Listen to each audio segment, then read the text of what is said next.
but I can't read, I can't write, I can't spell, and most of the time I don't know my left from my right. Now here's the thing about me that's a secret that most people don't know. I'm borderline retarded, and I can't read. These books that you're recommending, Goethe, I would pick that up and I would be like, 10 minutes later, I'd be like, what's my favorite song? The ABCs? I think we're kind of getting off topic. Can you name 10 books? Keep going back to me. Can you? Don't change. No. 10 books. You're changing the subject, actually. 10 books. You're changing the subject, okay, actually. 3 books. Okay. Well, the Game of Thrones series, not a book. Twilight series. It is a book. Dress your age. Carrying a school bag on stage. What are you doing with a school bag on stage? You can't even read.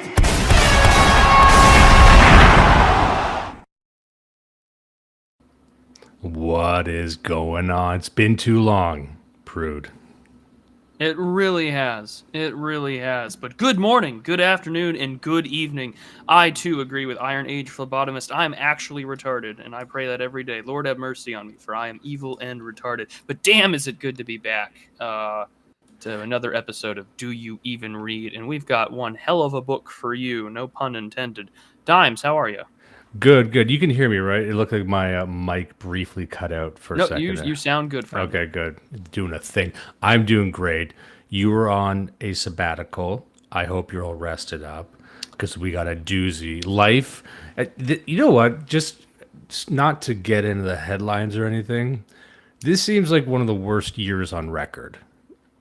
Just, I don't know, just a vibe in the air. I think this is a bad year. What do you think? It's been an interesting year. I live in the United States, so every year I suppose is interesting just by nature of being the unfortunate center of attention sometimes. But I don't know. It's been a good year for me. I hate to be chipper and happy right now, but I'm going to hold on to that high as long as humanly possible. You should cherish it.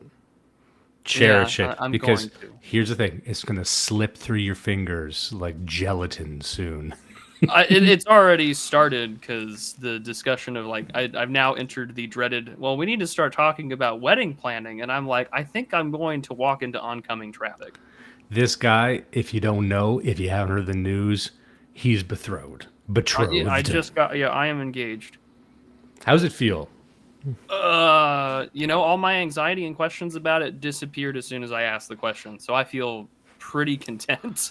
There's a momentum you get on, and it doesn't really stop until the wedding's over, and it reaches a fever pitch during the wedding. It's interesting. It's a lot because it goes faster and faster. You can't stop. It's planning an event sucks, but you're gonna look back on it and wonder how you did it. But I'll tell you, and let me just say this: a piece of advice: don't skimp on the photographer. If you get a bad photographer, everything's fucked up. Good and I don't to know. Yeah, there's certain things you don't want to skimp on. Food is one. No one likes one. We paid through the fucking nose for our wedding. We went into debt for our wedding because I had said, you know what? I want people to order their steak cooked however they want. I don't want just medium steaks. You want rare, you want well done. We got boomers here. They don't eat rare steaks. It confuses them. They need well done steaks. I'm like, I want people to decide, well, that's going to increase the price by $40,000, whatever it was. So we made the executive decision to ruin our lives early. That's when you want to ruin your life financially. Is the best time to ruin your life financially was yesterday. The next best time is immediately. This stream is brought to you by gambling. Here's the thing: I'm not a gambler. Neither am I. But I have such a romantic conceptualization of gambling. I'm right on the edge of getting into gambling. I feel like I'm a few years younger than you, so I'm always like, well, I've already had my gambling. It was called the video games industry. I don't need to get into the real thing. Like when I was in college, I always thought it was funny because I lived right next to a casino. It was like 5 minutes from my apartment. And I never thought about going. I was like, you know what I should do? It's the same thing with strip clubs for me. I don't understand the appeal. Perhaps it's just like a generational difference. But it's like, wow, I could just drink, turn on porn and loud music, and burn a $100 bill and get the same effect. and I've never bothered. I've never been. Yeah, you can either pull the arm on the slot machine or do two great things that taste great together. You want to know a piece of Dimes lore? Many years ago, when I was in my early 20s, I went on a Carnival cruise, and it was in the Caribbean, right? And I was a single guy, and surrounded by gambling, because that's why you go on these cruises, these massive skyscrapers sitting on their side, just trudging through the water. It's all, the worst comedy acts you've ever seen, and then just free shrimp and booze everywhere and gambling. And you could smoke anywhere you want. 'Cause these are my peak smoking and drinking years. So that's what I did. But even there, I wasn't compelled to gamble. There was just something was missing in me. And maybe I'm trying to chase that part of me, that missing puzzle piece. I don't think I'm complete without like a good run of rock bottom. You know what I mean? Everyone should have a gambling I feel like rock bottom. you just bought a house. I feel like you've already gotten there financially. Yeah, it just says I'm looking for one of the. Like I've been Zoomers. catching up on all the Blood Satellite episodes, and I've been listening to you bitch about an invasive species plant. And I'm like, I think he's already there. It's Japanese knotweed, and I'm at war, and I'm not going to bring that to this show because I got another show. Have you for that. considered nuclear weapons? I have. I've considered chemical warfare, and the chemicals don't work. I'm out there on my You got to go Unit 731 on that shit on Japanese knotweed. I'm down in the. Have you suck. considered offering it comfort plants from Manchuria? It's such a funny idea. It's so fucking funny. Have you considered comfort flowers? What if we had a subversive whore plant? And thus the poison ivy was made in the DC Comics writers' room. This is a great way to start off our coverage of Christianity and classical culture by Cochrane. Just two degenerates before we talk about how Rome adopted Christ. I just want to say, Ted Alfaro, I see That's a Satan great fall line. like a handle in a slot machine. What a great line. He also said, I'm thinking 2025 is the year for, I'm thinking it's the year. Every year's the year if you're brave. All right. So we have a lot to cover with this book. And I just want, I know you've got a lot of notes. You got a lot to say. I covered this book, Christianity and Classical Culture, on our show, Blood Satellite, a while ago. But we never really dove that deeply into it because it's a very long book and it's very rich in historical detail. And I wanted to really cover it with you because we might. I'm flattered. We're going to spend a couple episodes, certainly, because it's one of these books, and you encounter these books from time to time where every page you can spend 20 minutes on. And there's some really great ideas lurking there. And it's written. It's easier to read than to recite, I think. It's one of these books where I think you need to be solitarily sitting at it to read it. So I hope that when we pull it up or people are listening just to the audio, that they're going to understand some of the passages that we're saying. But there's some really profound ideas that shine through. And and it takes a pretty broad scope of Roman history. There's a lot packed in here. I just wanted to, maybe we could start with this. Your initial thoughts on the book. This is one of those books that I really wish I had read sooner, or it's one of the, or even just the undiscovered gem that I would only have known about or heard about through being an online internet racist reactionary, whatever you want to call it. Those things are not insults; those are compliments and titles of endearment. So I really enjoyed it because it raises a particularly interesting question as to how the Roman world, and by extension, just sort of the Roman state, would come to adopt, and how Christianity would emerge from this often misconstrued, often called an atheist, often called a cannibal cult, into being part of the Roman state and the Roman state religion. Despite, this of course takes centuries, and you have Constantine, and then shortly after, a mix of family dramas and feuds and murder, Julian. But nevertheless, it's a really good book that I think covers. It's one of the few books I've read where Gibbon is focused more so on his actual historical writing rather than sort of the contemporary correction of Gibbon, where a lot of his thoughts are to blame Christianity. And so this is pretty straightforward. I don't think Cochrane gives too much of a pro-Christian bent at all in the text, and I think he does a pretty good job being even-handed as to how things had emerged. He cites a lot of primary sources that we have from the time, and as someone who's done a lot of like reading on church history, this was a really cool, quote-unquote, I guess, secular component to that as well, and so I really enjoyed reading this. Yeah, you brought up a couple really great points there. And there's other writers who've discussed this period as well and describing the phenomenon of Christianity coming to dominate Rome and the rise of Christianity in the region. I know Rodney Stark, I've mentioned him before. He's a fairly popular author. He talks about this at length, but I find him and a lot of these other books really gloss over the details because Christianity seemed to win, one might say, over paganism. But I think that's the issue where people see it as a contest and that one was a victor and one was the loser. And I think it's much more interesting to frame it the way Cochrane framed it, which is that he's describing it in a pretty cold way, just saying, here are the facts. And he shows the ebb and the flow of the acceptance of Christianity. It wasn't just one linear movement. It was heavily conflicted, and the story outlined in this book is of a heavily conflicted region and just trying to state the circumstances which facilitated the spread of Christianity, not as if it were a virus, because that's how some other people say, like maybe Gibbon says that, where it grew through the cracks like a vine, but it was, the cracks are to blame. If we were stronger, then Christianity couldn't have taken hold.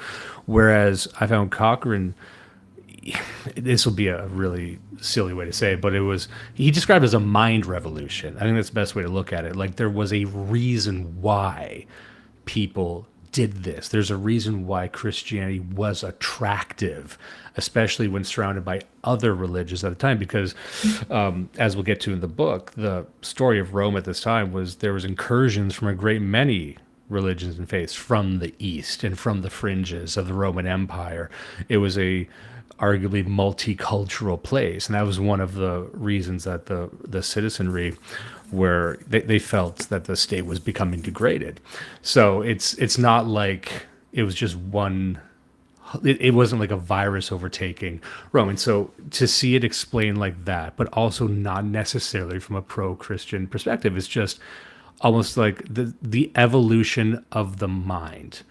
Anyway, does that make any sense? It does. So, for instance, a book that I would recommend if you're interested in some of this as well would be Rodney Stark's The Rise of Christianity, how the obscure marginal Jesus movement became the dominant religious force in the Western world in a few centuries. And in that book, and I know Stephen Carson, Radical Liberation, used it as a model for his talks at a conference a couple of years back, but it highlights that this was a religion that had taken hold in the cities, and primarily as well with its literate, well-read philosophy-minded elites. And I mean, Cochrane highlights this as well. And what makes Cochrane's text so interesting is that it sort of highlights that there's this crisis of meaning that emerges after the crisis of the 3rd century, and that you have these various other cults, beliefs, ideas, practices, and philosophies that sort of spurn out as the crisis of Rome being the eternal city in the mind of God being questioned by its pre-Christian peoples, and looking at philosophy and how does one find something salvific in a really shitty world.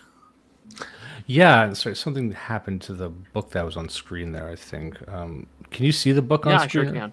Okay, it's not showing for me. Anyway, you touched on something there, and I want to just say this in case I don't get to it later. But one thing when I'm explaining this book to people, what stood out to me was the story of the Roman citizen. You take the average Roman citizen, and they would have had, and I had a live stream not long ago with our mutual friend Christopher Sandbach and North Huger and my friend Forta Sachs, and it was about this concept of pagan Christian synthesis. And one of the Sandbach fucking ran a clown car at my penis hole for saying this, like the word identity, but I said the Roman citizen had his identity bound up in the state. Now it's much deeper than that. It's much more subsumed than that. It's not identity like we would understand identity now, but the idea was your entire person, your essence was bound up in the Roman state, which is what fascism as a movement tried to recreate. But if the state becomes degraded, if there's a mad emperor, or you start seeing that multicultural incursion, you start to see the state begin to weaken, then your very essence becomes weakened. So just to set this up, the story that we're telling of Rome is already in a state of degradation and decay, although they wouldn't know it at the time. We would know that now. But it's a very chaotic place.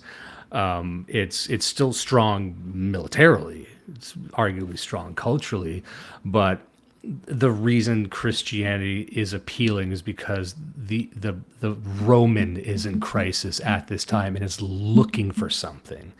And one of the most fascinating aspects of this book, and I'm sure we'll get to this at one point, is how Christianity is only one segment of a much longer chain going back, which he traces back to the Greeks. And even to his credit, E. Michael Jones talks about this in the book Logos Rising, which is sort of the history of the Word of God, what that means, and saying that it was due to Greek philosophy and even more ancient ideas that allowed the Roman, and on down the chain up to us, to understand the concept of the one, which is a radical idea to compare it and contrast it against the ancient mind, maybe the pagan mind. But Christianity ended up being an answer to a series of inquiries and philosophical revolutions that trace their roots back even further into antiquity.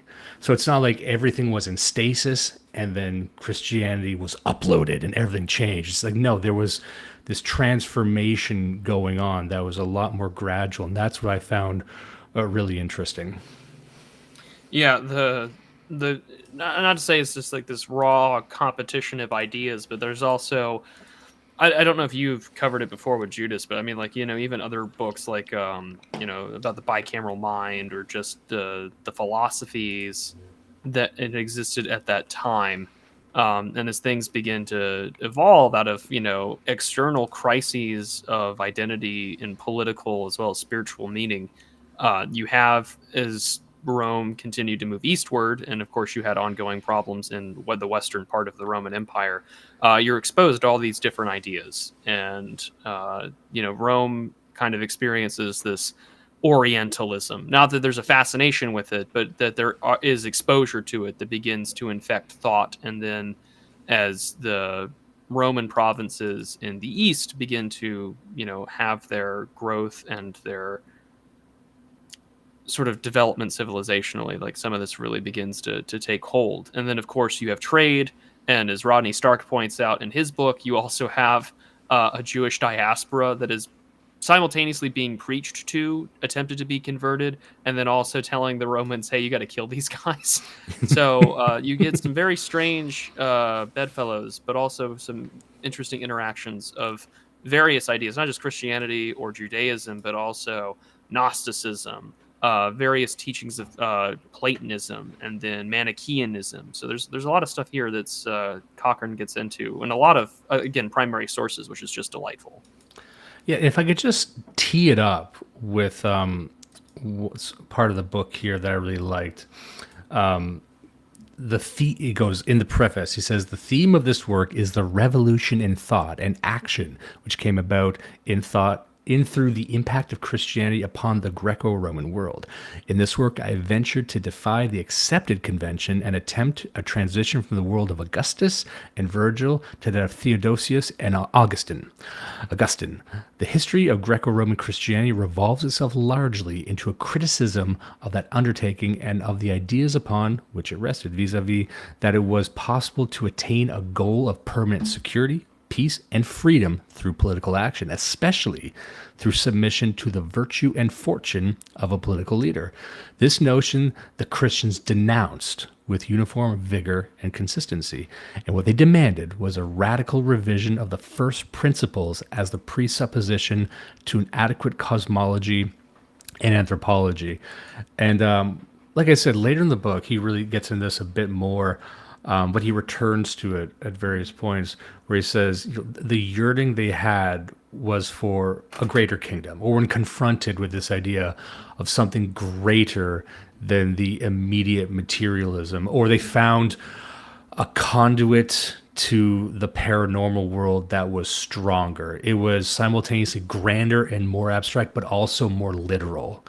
It was just better. It spoke to them. And this idea that you could inhabit or serve a kingdom that was larger than the kingdom that you were immediately serving was a very innovative and interesting idea to people, especially when they're confronted in various ways by the decline of what they're seeing. And I think we still, if I can just go off in the weeds here, I still think we're searching for that. And this is what I was trying to get at in that live stream. And I don't know if I did, but, I think people, even with, I'm a Catholic, so people are yearning almost for something beyond what seemed to be the daily political pronouncements of the Catholic Church.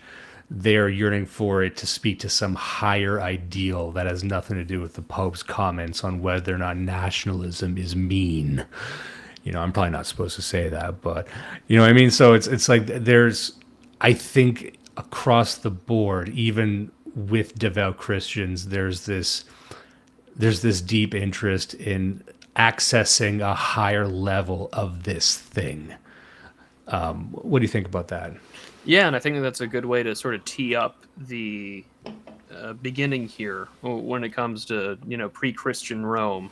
That you have this identity that is wrapped up in a national narrative, and in the Romanatas chapter, you have for me it's page 32. I don't know about the text that you have on there. I have a 19 actually I have a 6th printing. I have a 2023 edition, so forgive me, but the quote, or I'll start here. Accordingly, for Virgil, the events which succeeded the year 30 BC attained enormous significance. It was not merely that, as he supposed with most of his contemporaries, the war to end war had been fought and won at Actium, nor yet, even as its enemies confessed, the Principate offered a way of escape from the violence, a political corruption, money power by which paralyzing the operation of law had destroyed all confidence in the authority of this Senate and its people. Deep and powerful as were these sentiments, the hatred of war, and the distrust of the Republican liberty were mere negations. To Virgil, however, the true significance of the Augustan settlement lay in its positive character. He saw it, indeed, as the ultimate expression of the political idea. As such, it meant the assertion on a fresh and irrefragable basis in terms it suited to enlarge the powers and responsibilities of the imperial city of the ancient ideal of civic peace. It meant the application of Roman methods of pacification as to Italy, so to the subject provinces. And just as, and in one case, those methods had served by evoking a sense of Italian nationality from which the peninsula had bled for centuries, so now were they offered as a remedy for the chronic evils of a harried and desperate world. It's not surprising, therefore, that notwithstanding the evident difference diffidence of a poet, the Aeneid was received eagerly by Augustus as a revelation of the deeper implications of his work. And thus, in bearing witness to the aims and methods of the Principate, Virgil provided inspiration and direction to the imperial program of reconstruction, thereby earning a position among the architects of empire hardly less significant than that of the Caesars themselves. This, however, was just the beginning of his influence. I think that's sort of an important thing to look at here is Augustus takes over and establishes, this sort of Pax Augustus in his reign, that you have Virgil. And here we have this great mythopoetic narrative emerge. I think the Aeneid is, as much as I love the Iliad and the Odyssey, I love the Aeneid more. And I love that it opens, in the same way. It's sort of, again, it's like poetry, it rhymes. It opens the same way, paying homage to the opening of the Iliad. and but it tells the mythical story of Rome and how it's founded, and that you have this idea there that now not just the Roman Empire, but also the Roman citizenry in the midst of this bloody and well-earned peace has something that it can cling on to, this larger than life tale of we the people, we as citizens of Rome, we as Romans are descendants of the ancients that came before us, that had came here after the Trojan War, and that Augustus sees it as for what it is, which is this greater revelation of his own plan. And I quite like that as we're trying to begin to conceptualize this Roman framework of identity, but also a spiritual sense of meaning and belonging. And I find that to be a really important way to look out here as we go on later throughout the book, because if we don't highlight where these greater narratives come from, this eternal city that is in the mind of God at all times, as others have noted, that, you also have these end of civil wars, these end of conflicts with other barbarian groups, and now we have this story that can sort of tell us who we are with pride after a long and bloodied peace had been achieved. Yeah, and what's most important about that is one of the themes of the book is that these are all gradual steps in the same direction. And I believe, and correct me if I'm wrong, he actually contrasts the Aeneid against the Iliad, because he describes the Iliad as a much older type of story, even contrasted against the Odyssey, I believe, unless I have those mixed up. But in the Iliad, he was saying that you have the hero who's almost a slave to fate, and that was the experience of a lot of these pagans and these pagan stories, which is that you have these forces at work above you, and you're subject to fate. You're subject to these I guess you can call them divine forces, but they're not actually on your side. Whereas as you see these works of fiction or mythology or literature evolve over time, you have them grasping the idea of, like, now we're the heroes. You, the reader, you're part of this thing, and you can take more of an active role in every step of the way. I'm not trying to say this was the birth of individualism, but I'm saying modern individualism has its genetic code woven through this entire thing. Because first you have to, again, grasp the idea of you mattering, you, the reader. Maybe you're so locked into the hierarchy, you don't see yourself the same way a modern person sees themselves, obviously. But you're beginning to start to understand these ideas of just, like the one, or like the glorious I, in that sense. And it's reflected in these books where the hero can take more and more control from the forces of nature. Yeah, and to continue on there, you have this this movement from, like, subject to being captive by the fates or the divine or the gods, and that this is the tale in which you yourself have to navigate this world. For this mission of eternal Rome, it now changes, and in doing so, you have a sort of the spirit of Rome, and by its extent, you also have your own system in place. You have a narrative, or I guess for lack of a better term, like a political formula, in which you now can address the Roman system of its classical gods and its sort of like pagan clerical system, and the sacrifices and the games that take place and the names of those deities. And now that you have that narrative for it, you look for it, which is, as he notes out here, he says, Virgilianism marks the resolution of a problem with which Romans had been confronted since the dawn of national self-consciousness in the days of Cato the Censor. With the conquest of the Mediterranean, this nation of intelligent peasants, suddenly transformed into a great imperial power, was plunged into a state of unparalleled and moral and intellectual confusion, dimly conscious of the unique position into which chance or destiny had thrust them into, but disconcerted by the novel character of the problems they had faced. Their bewilderment found expression in conflicting historical movements in the 2nd century BC. These movements came to a head in revolution, and the issue which we have tried to describe. The outbreak of disorder and bloodshed on the streets of the capital had been this signal that the Pax Romana, the traditional basis of social peace, was hopelessly destroyed. and thus this fact was imposed upon the Romans a problem of reconstruction, a solution which became increasingly pressing, and it slowly became evident that the alternative was collapse. Coincident, therefore, with the development of this crisis, there occurred in Rome a series of tentative efforts to formulate new and more adequate basis of this concord. It is no disparagement of these efforts to say that coming as they did in a time of unprecedented economic, social, and political upheaval, that none of them proved to be final. The Romans indeed had to wait until, with Virgil, they at last discovered the answer by which their doubts and perplexities were resolved. It was he, more than any other man, who charted the course of their imperial future.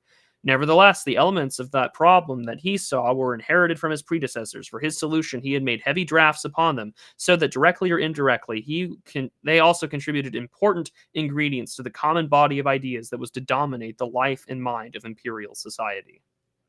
And again, like, this is where you're now, if taking the Mediterranean, we're now looking at soon everything else that's played out in Roman history. And now we have this narrative to go behind it. And now we can start to look at exposure to Mediterranean and, more importantly, Greek philosophy and its influence on the Roman state. Yeah, and that's, again, to return what you were saying at the start, what I love so much about this book is how granular it gets with these causes. Like, if you read these other books, Rodney Stark is a fine enough author, but I've never encountered a book that explains this transition and these flashpoints like this, because it lends the idea that, and I believe this to be true, every cataclysmic shift has a whole history of tremors leading up to it. And it fits, if you were to ask a Christian, hundreds of years ago, a few centuries ago, what happened in Rome, the emergence of Christianity was miraculous. There was mass baptisms. There was this mass enlightenment that just swept over everyone. And that's not the case, and it's less interesting that way, in my opinion. And some people will take the elite theory position, which is that, well, first what they did was they converted the elites, and you got Constantine, and then the people just followed because people are sheep. And I tend to, it's not like it was bottom up versus top down. That's a very, modern pyramidal way of thinking about it. It was actually hitting these different strata at different times. And like I said, there's ebbs and flows. There was massacres from the pagans against the Christians and vice versa. Every time you have a pagan and a Christian in the same discussion, they can both cite massacres against them committed in Rome, and they're both right, actually.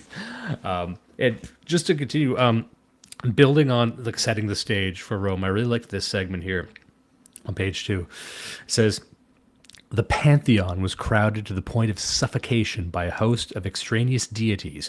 Powerful court circles listened with attention to the ravings of Asiatic theosophists. Short-lived warlords flung up sporadically on all frontiers tried to evade their doom by drawing for support upon alien spiritual conceptions rooted in the life of the East. The crisis of the 3rd century was thus a crisis of despair. Disintegration resolved itself into chaos, and the bankruptcy of the Augustan system was finally exposed when the empire went into receivership at the hands of Constantine. With the overthrow of Carthage and the kingdoms of the Hellenized East, it presently became evident that the spirit which had served to create the empire contained no ingredient by which it might guard against its own excess. And I just want to highlight that part. I think there's a lot of relevancy to our whatever the current situation might be called. It presently became evident that the spirit which had served to create the empire contained no ingredient by which it might guard against its own excesses. In that transformation, we may perceive the genesis of divisive forces which were destined to shatter the foundations of public concord and lay the republic in ruins. Those forces found their supreme embodiment in Julius Caesar. So we're kind of hopping back and forth in the book too, but I think you can really put yourself in that position in this world by, really getting into the first section of this book. We don't need to spend a lot of time there, but I wanted to just establish it was the situation on the ground in Rome was not dissimilar to what our listeners may be experiencing now. I think that's fair to say. What do you think about that? Yeah, I would definitely agree. You have Well, on one hand, I find why I like this book so much is that it does go into the weeds so much, and it is very granular because, including some of our guys, but I mean, in general, even sort of the more mainstream types like the Victor David Hansons of the world have made comparisons to Rome. Are we in the crisis of the 3rd century? Are we late Republic? Are we late Empire? Are we dealing with the Turks at the gates, or are we about to deal with Alaric coming in, things like that? A lot of people make their comparisons, and I mean there's so much of Roman history that can serve as pretty good parallel, or we try to make parallels onto it, because I think there is truth that inside every great civilization we all want to be Rome.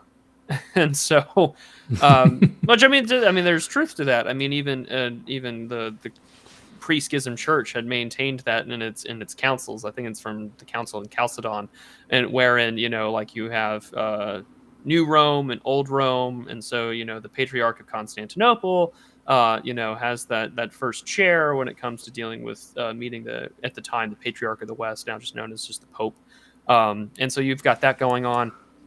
And even then, right, like then you have the Russian Empire, which calls itself the Third Rome, and there's I don't remember the author. There's a really good book on this issue of like the Roman identity, but like it's called Russia and the Universal Church, and the author's name escapes me.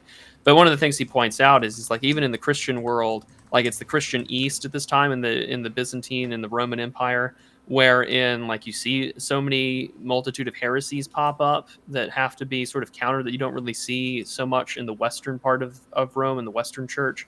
In part because this is where the empire is sort of like at, and they're still dealing with war, and they're still dealing with proxy, and you have this question about temporal power and overruling these things. And there's this great crisis of like, well, where does that power mean, or where, if we have this this faith, this confession, this deity, this God, in which is very difficult for a lot of people to sort of wrap their heads around, if I can lower him down a little bit to where this duty to a higher power, this transcendental salvific viewpoint can be maybe lessened and prioritize my own earthly power, then I can focus on imperial business and just get my hands out of this mess and go on from here and do what I have to do.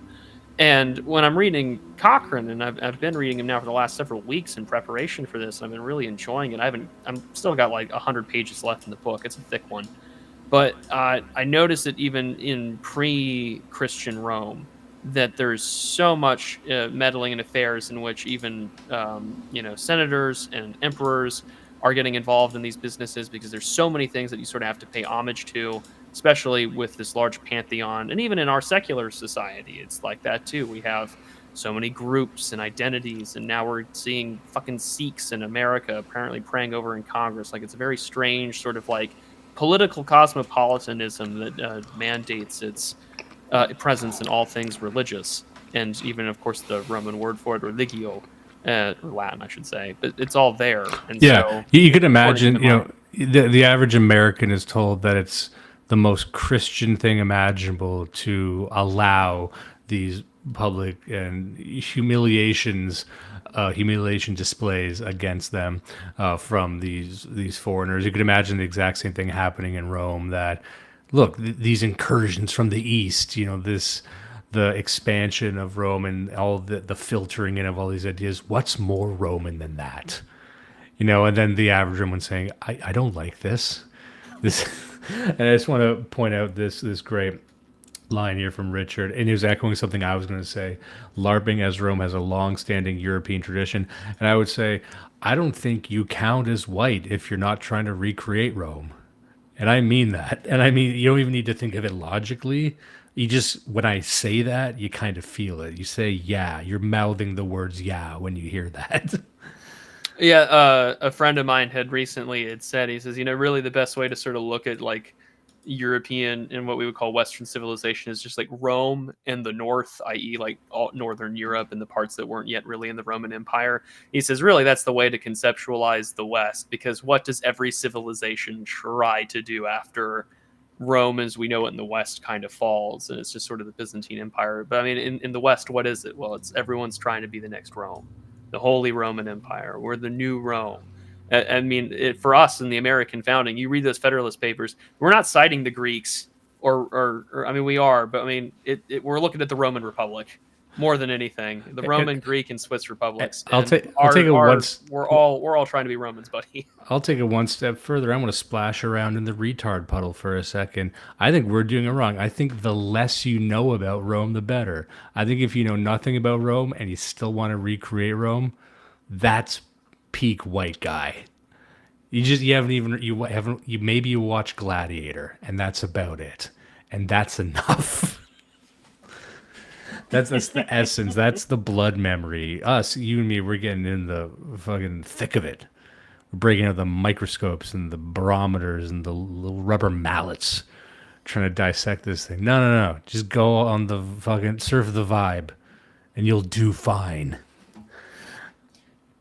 Well, speaking of vibes, I think this is a good point here about this will be the last thing I mentioned about Virgil, just because I love him, but this is also a really good point.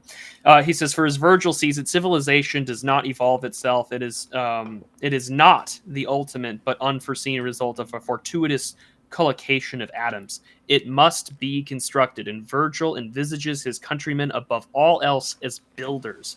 In order to properly understand Aeneas, it is necessary to think of him in the role of immigrant and pioneer, mankind against a background of nature which he seeks to subdue his purpose, concentration of the powers of heart, head, and hand in the steady pursuit of an end kept in the view to the exclusion of all subordinate aims, the will to work, the will to fight, boldness of innovation combined with an intense desire to preserve acclimated gains, that passionate affection for which had been achieved by blood, sweat, tears, and misery, which men call patriotism, a sentiment even for us akin to religion, to the Romans religion itself. These are the elements of a picture unfolded by the poet in measures, the stately beauty of which accords precisely with the demands of the theme. There you go with LARPing as Romans. If you're a settler colonial society, you're white. Yeah.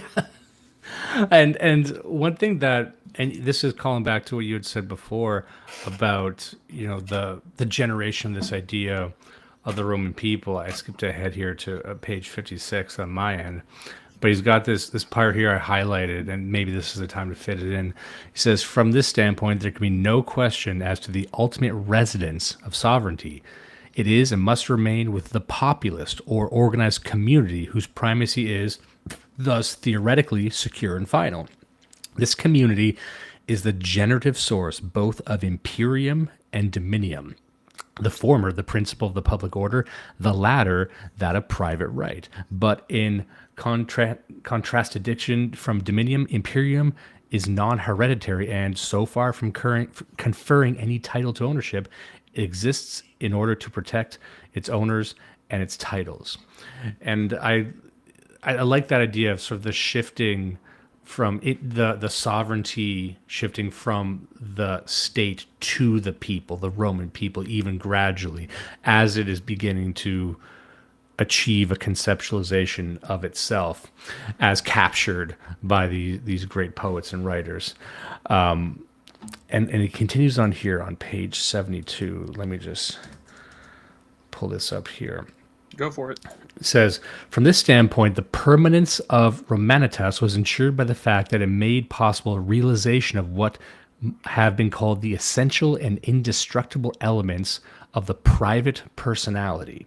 In so doing, its success depended upon its method, which was that of building, so to speak, from the ground up. In other words, upon a recognition of the truth that in this earthly world, the material seems grimly enough to be the basis from which men have to discover the sources of spiritual adequacy.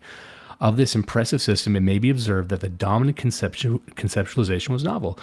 Amid the wreckage of empires founded on tyranny and exploitation, it stood alone as the project of a world community united by ties of the spirit. And yeah, that's sort of, again, jumping ahead to a bit later in the book, but that was what was capturing the minds of these people as Rome was decaying around them. So we got a super chat here I want to call attention to. $20 from Death by Cognitive Dissonance. He says, half for Prude's wedding. Congrats, man. Oh, thank you. The other half is for Dimes' issue. I'll leave it at that. And unfortunately, that could be a great many That could be things. anything. That can be a lot of stuff. I think you should spend those dollary dues on comfort plants for your Japanese not weed. That's $10 USD. Ooh, baby. That's so much. So many comfort plants. I'm going to the Home Depot to take care of one of the issues. Let's just say it's an attic issue. Do you have bats? No, we had to fix our roof because part of our roof, when we bought the house, they said it was a new roof. What they neglected to mention was that there's a flat part of the roof, very much like a Pizza Hut roof. My wife doesn't like it when I describe that, but it illustrates what it is. There's a little flat part on the roof that had not been done. So we had to just pay several $1,000s to come and redo that because it was leaking, long story short, leaking into the attic. And so I think I need to get up there with a dehumidifier and dry it out so I don't end up with mold. Anyway, that's a mid-story long, frankly. There could also be bats. I don't know. There could be a lot of stuff up there. I thought there might be vultures up there at one point because we had a couple vultures hanging out on our house. Oh my. Yeah. But, my wife's thinking, was that an omen? You'd think vultures are an omen. I don't think they are. I think they're just vultures. It doesn't signify shit.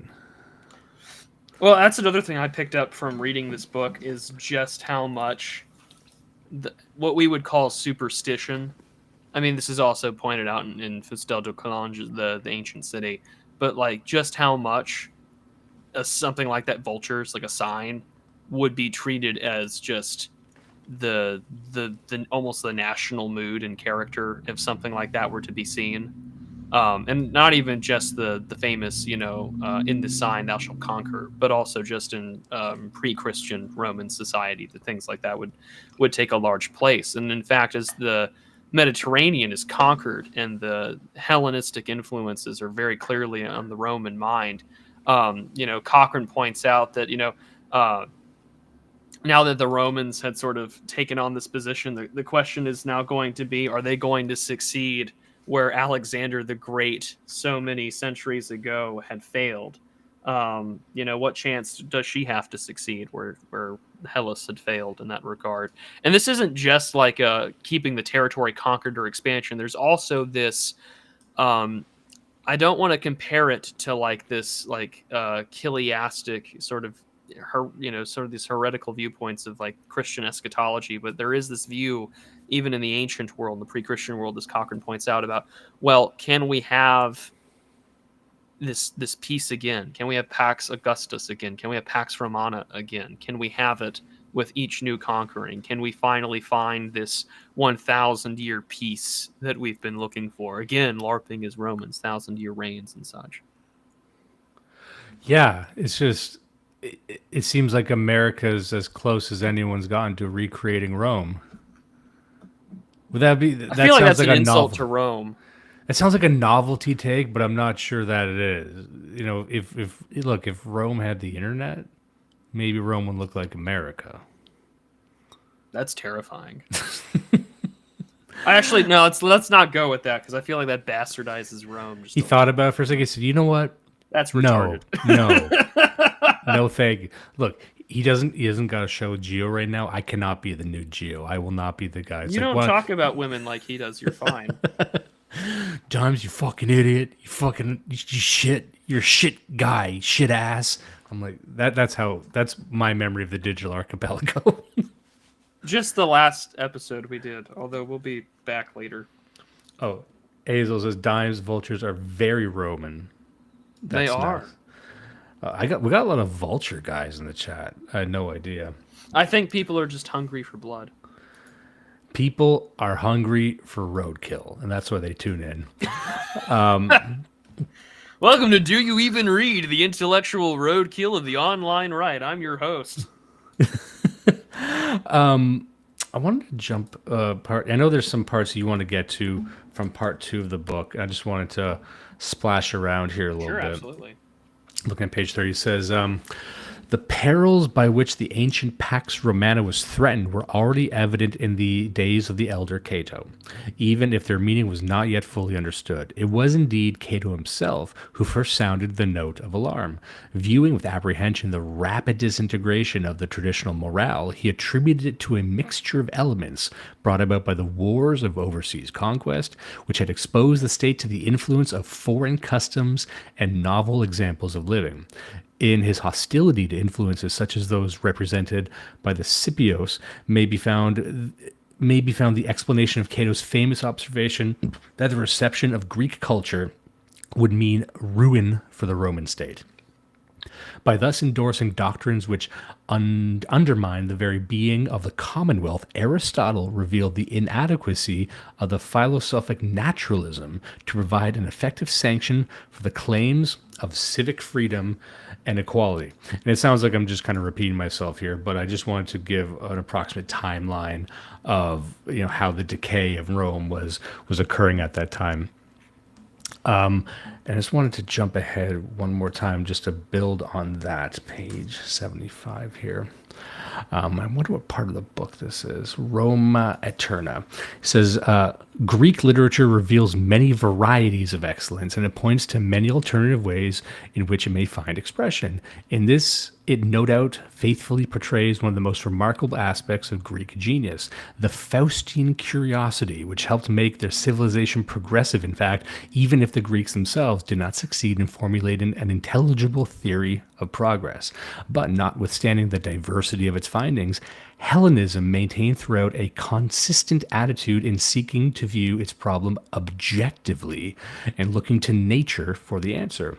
And from this standpoint, one ideal at least appeared to be excluded as beyond the reach of humanity. This was that of the Cyclopean, i.e. the absolute individual self-sufficiency. Aristotle no doubt records the general verdict of Greek experience when he declares that he who can do without society is either a beast or a god. This was to give a profoundly significant turn to the spiritual history of Hellas. It was, in fact, to enunciate for the first time what we have ventured to call the classical idea of the Commonwealth. And so even the idea of the modern Commonwealth traces its roots back to that and the importance of society and existing in society. I'm just reading the comments here. Oh, got one, Donald Trump Gaming. America is 100% the closest replication of Rome, for better and for worse. Sounds like it's 2 against 1, Prude. That's fine. On the point there, though, about sort of the Greek influence and sort of what's going to have there. In this connection, there's no more of an important witness than Polybius, who lived for many years as a hostage in intimate association with Scipio Aemilianus, one of the greatest contemporary exponents of Roman virtue, and one of the earliest countrymen to Hellenize. Polybius was thus in a position to observe firsthand some of the remarkable feats of Roman arms and diplomacy in the 50 years of uninterrupted triumph, in which the sovereign people laid the whole Mediterranean at their feet. In particular, he was present with Scipio at the final siege and destruction of Carthage. The city for centuries had successfully disputed Hellas' control of the West, until in the hour pregnant with fate, the Romans challenged and overthrew her monopoly of sea power. Polybius' theme is the Imperium Romanum in expansion, and on it he sets the seal of Greek approval when he declares it to be the result, not of chance, but of manifest destiny, working through the agency of her chosen people. Adding in characteristic fashion, the success of the Romans is to be ascribed as the excellence of their constitution, which embodies all the advantages of mixed form, and in that time meant fashionable in Greek philosophy. And later on, I find this particularly interesting because everyone does. We make fun of the "we was gang" stuff, but in here he says, it is doubtless also to the ingenuity of Greek writers that we owe the development of the Trojan myth, which later has been proved to be reality through archaeological work, in its application to the eternal city. To have ancestors who fought at Troy was, for the peoples of antiquity, a conventional badge of gentility, and it was on this score that Procopius, 1600 years after the fall of Ilium, was to recognize the right of the Goths to share in Greco-Roman heritage. The legend was employed in a precisely similar sense on behalf of Roman people long before it was adopted to the support of peculiar claims of the Julian house, and its effectiveness for the latter purpose attests to its value for the former.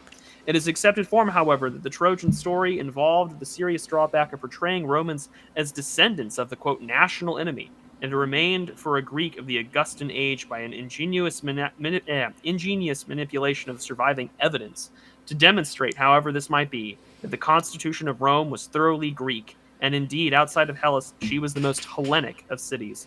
And it may be admitted that he was right in spirit, but not if in fact. So completely had the Romans by this time accepted this interpretation which Hellas had placed upon their history. I remember when I was reading this book, The History of the Kings of Britain. I don't know if anyone else has read that. It's a fascinating book. It's some people would say it's mythologized. I take it as fact because it tells the story of how the founding of Britain, and the Romans had to basically clear the island of giants and other mythological creatures. And I'm like, yeah, that probably happened. But the story was that, It's all real. yeah, the accepted story of the creation of Rome was inexorably linked to the Greeks, and was founded by the survivors of Troy. So I just assumed everyone thought that. I didn't know that was contested. But also, I think Britain was full of giants, and now it ain't. So, well, it's like when I read stories from antiquity, both Christian and pre-Christian. I'm like, no, these things probably almost for sure happened, and I don't really care what anyone tells me otherwise. Giants are real. Yes, St. Patrick got rid of all the snakes in Ireland, and all these other things definitely took place. You're telling me that we encountered these strange creatures that, walk in the night. Yeah, that's probably true. Vampires are probably real. Like, why not? History would be boring otherwise. Yeah. And also, I've been around the world with conspiracy theories and cryptids and everything. And I really just came out the other side thinking most of the stuff about Atlantis is true. Maybe not the deviant art, portrayals of it with, floating pyramids and stuff. But all that, the older the conspiracy theory is, the more true it probably is.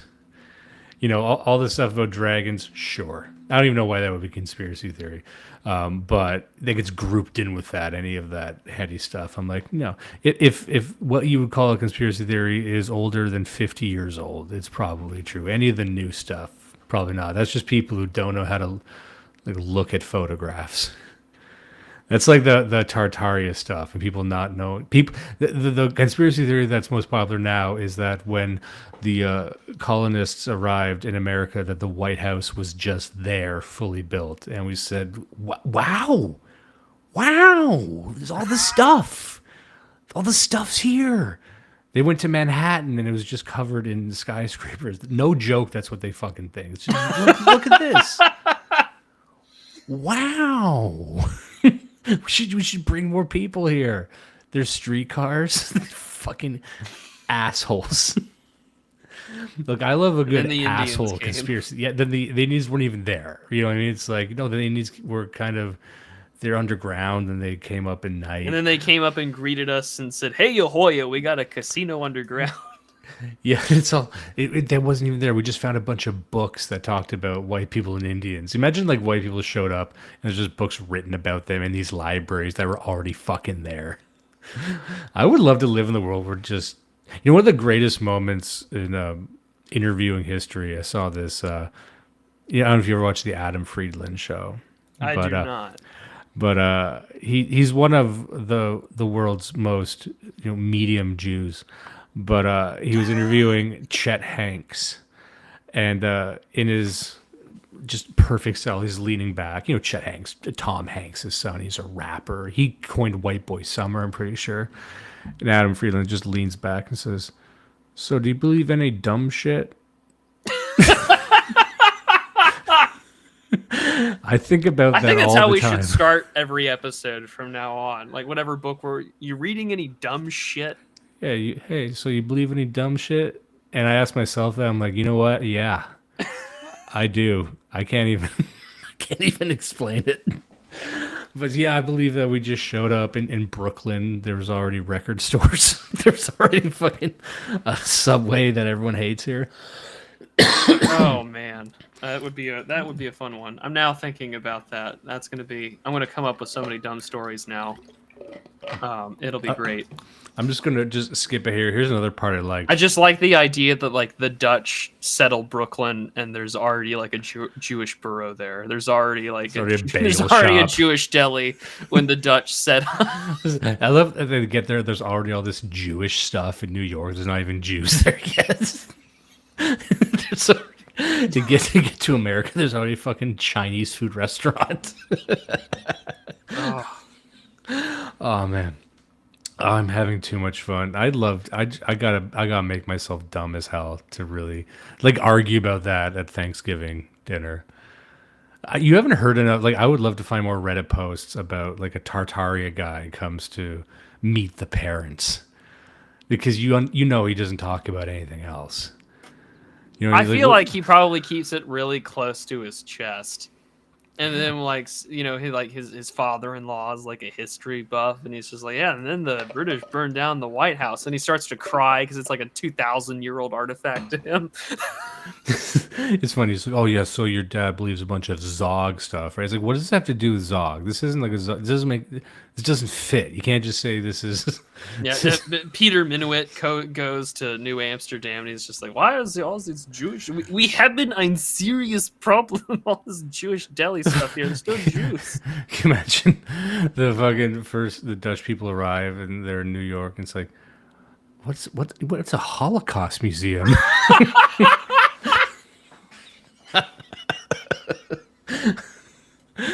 Oh man. Oh heavens. I can't follow that joke up, unfortunately, without getting in trouble. We gotta talk about Rome, gentlemen. Let's get out of here. We're dancing on the razor's edge right now. Yeah, we're dancing on some real speculative history. So I'm looking at page 104. It says, thus envisaged, the problem of politics is to reconcile liberty with authority. We shall best understand the attitude of Livy towards this problem if we consider it against the background provided by Sallust. Romulus, declares Sallust, took over a population of rustics, utterly devoid of law and authority, and they had come together with one fortification, notwithstanding differences of race, language, and custom. It's marvelous how quickly they coalesced. Thus, within a brief period, a loose and amorphous multitude was transformed into a civil society. It had been pointed out that Sallust here inverts the true historical order. The nucleus of Roman society must have possessed racial and cultural affinities, which the historian chooses arbitrarily to ignore. So you have this... like we talked about the birth of the civic society or the Commonwealth. We have this idea of Rome being more than its people. Like the state, it can encompass all these different peoples. And you almost see like a proposition of a multicultural Rome. It's like, look, Rome was originally, there was no Romans, and it was a mishmash. It was from its very foundation, a multicultural project. You know, he would not say that Rome was a melting pot, but he's essentially saying that. But of course we would know now and then that the people who founded Rome must have already been coalesced as one race or one ethnicity or one tribe or something similar to that. But even back then you have them beginning to distance themselves from that, which I just thought was very interesting. Well, and also too, like you have this idea of the Roman Imperium being given a narrative, both built off of these sort of like the Hellenistic influences of, say, like Aristotelian and Platonic philosophies on politics, but also you have, of course, going back to Virgil, like, you know, in terms of the like what this means for the classical order, like what is the role that Caesar plays? Well, he points out that Caesarism is the logos of the classical or political order for Rome, and he references, of course, you know, back to Virgil the Aeneid. It's I think it's like book 6, if I'm remembering correctly. He says, you know, it says, "You, Roman, remember the rule of the peoples with your authority." Like there's now given this formula on top, and you've managed to conquer, but also just remember, like, you serve Rome. And you serve the people of Rome. And we know who Romans are. And they're not the Carthaginians. They're not the Greeks. They're not those out there in Thessaloniki or whatever. It's those in which you settle, and it's the people in which you bring in. And that too, as we point out in this whole section on the reconstruction of the Roman idea, that this is predicated on a divine authority that is given itself in its ruler. And it's a very temporal rulership. And as you had mentioned when you talked about this with Judas, like you also have the Hellenized influence, of course, of Heracles or Hercules, that, you know, you have a man who then, of course, ascends towards his divine status, but he charges the way, and in which we also, too, can have these cults of emperors that we see like him. Those traditions continue on. Remember the peoples of your authority, that you too may worship him and have games in his honor, for he is now amongst the pantheon of gods. Yeah, speaking of Heracles, this part I really liked here at page, sorry, I'm at 110, need to be at 112. I guess this looks about right. Anyway, it says, accordingly, in the myth of Hercules or Heracles, they discovered a form of the power cult which appealed to them as elevating rather than degrading the human spirit. Hercules, declares Cicero, has gone to join the gods, but he never would have done so had he not paved the way for himself while he was still a man among men. Again, the fact that the law commands us to worship certain of the human race who have been consecrated like Hercules and others indicates that while indeed the minds of all men were immortal, those of the brave and good are intrinsically divine. We're now in a position to see the point to which the pursuit of strictly human excellence by powers strictly human has brought us. We have crossed the frontier of mere humanity and entered the region of the supermen. And I guess really what I'm trying to get at here, it's that, like I said before, it wasn't that Rome was in stasis and then Christianity showed up. We've articulated that there's these steps that kind of, like we were just saying, there's the birth of an idea that, like Rome, it's this collective, it's a universalizing entity. Even though we understand that it is grown like a great tree from a seed of a very distinct people, it achieves a conceptualization of itself as something greater than just one people. And that could be a consequence of empire, or that could be the consequence of any system that grows through conquest. Because the fact of the matter is, unless you're just committing wholesale genocide constantly, you need to figure out how to integrate these peoples as you are growing and conquering. And what is the point of this state apparatus if not to grow? So it seems to be inevitable from Rome until present day that as you integrate all these peoples, the system itself must separate from its founding stock. And I'm not saying that's good or bad. That just seems to be what happens. I might even think that's bad, but it seems to be a consequence of a highly advanced system. But even with as we've seen with the Heracles and the birth of the Superman, that there's a heightening of the individual, of the Roman, that you can achieve something. You're just not a slave to these divinities and these forces. By your actions, you can achieve greatness and achieve a position amongst the gods. So again, not that it's setting the stage for Christianity, but you are seeing the because this is the argument by E. Michael Jones, that for the humanity, or the European, but let's just say humanity, to grasp the idea of God, an idea as big as God, such an insanely complex idea, it had to be taught Greek philosophy. It would make no sense that God would reveal himself to a more ancient people. They didn't have the processes or the mental tools to understand this idea. So it had to be a gradual, I hate to use the word evolution, but a process of learning how to learn big ideas and how to process big ideas. And only then, and this is what he says in the book, can God reveal himself to a people who are equipped to at least see the shape of it.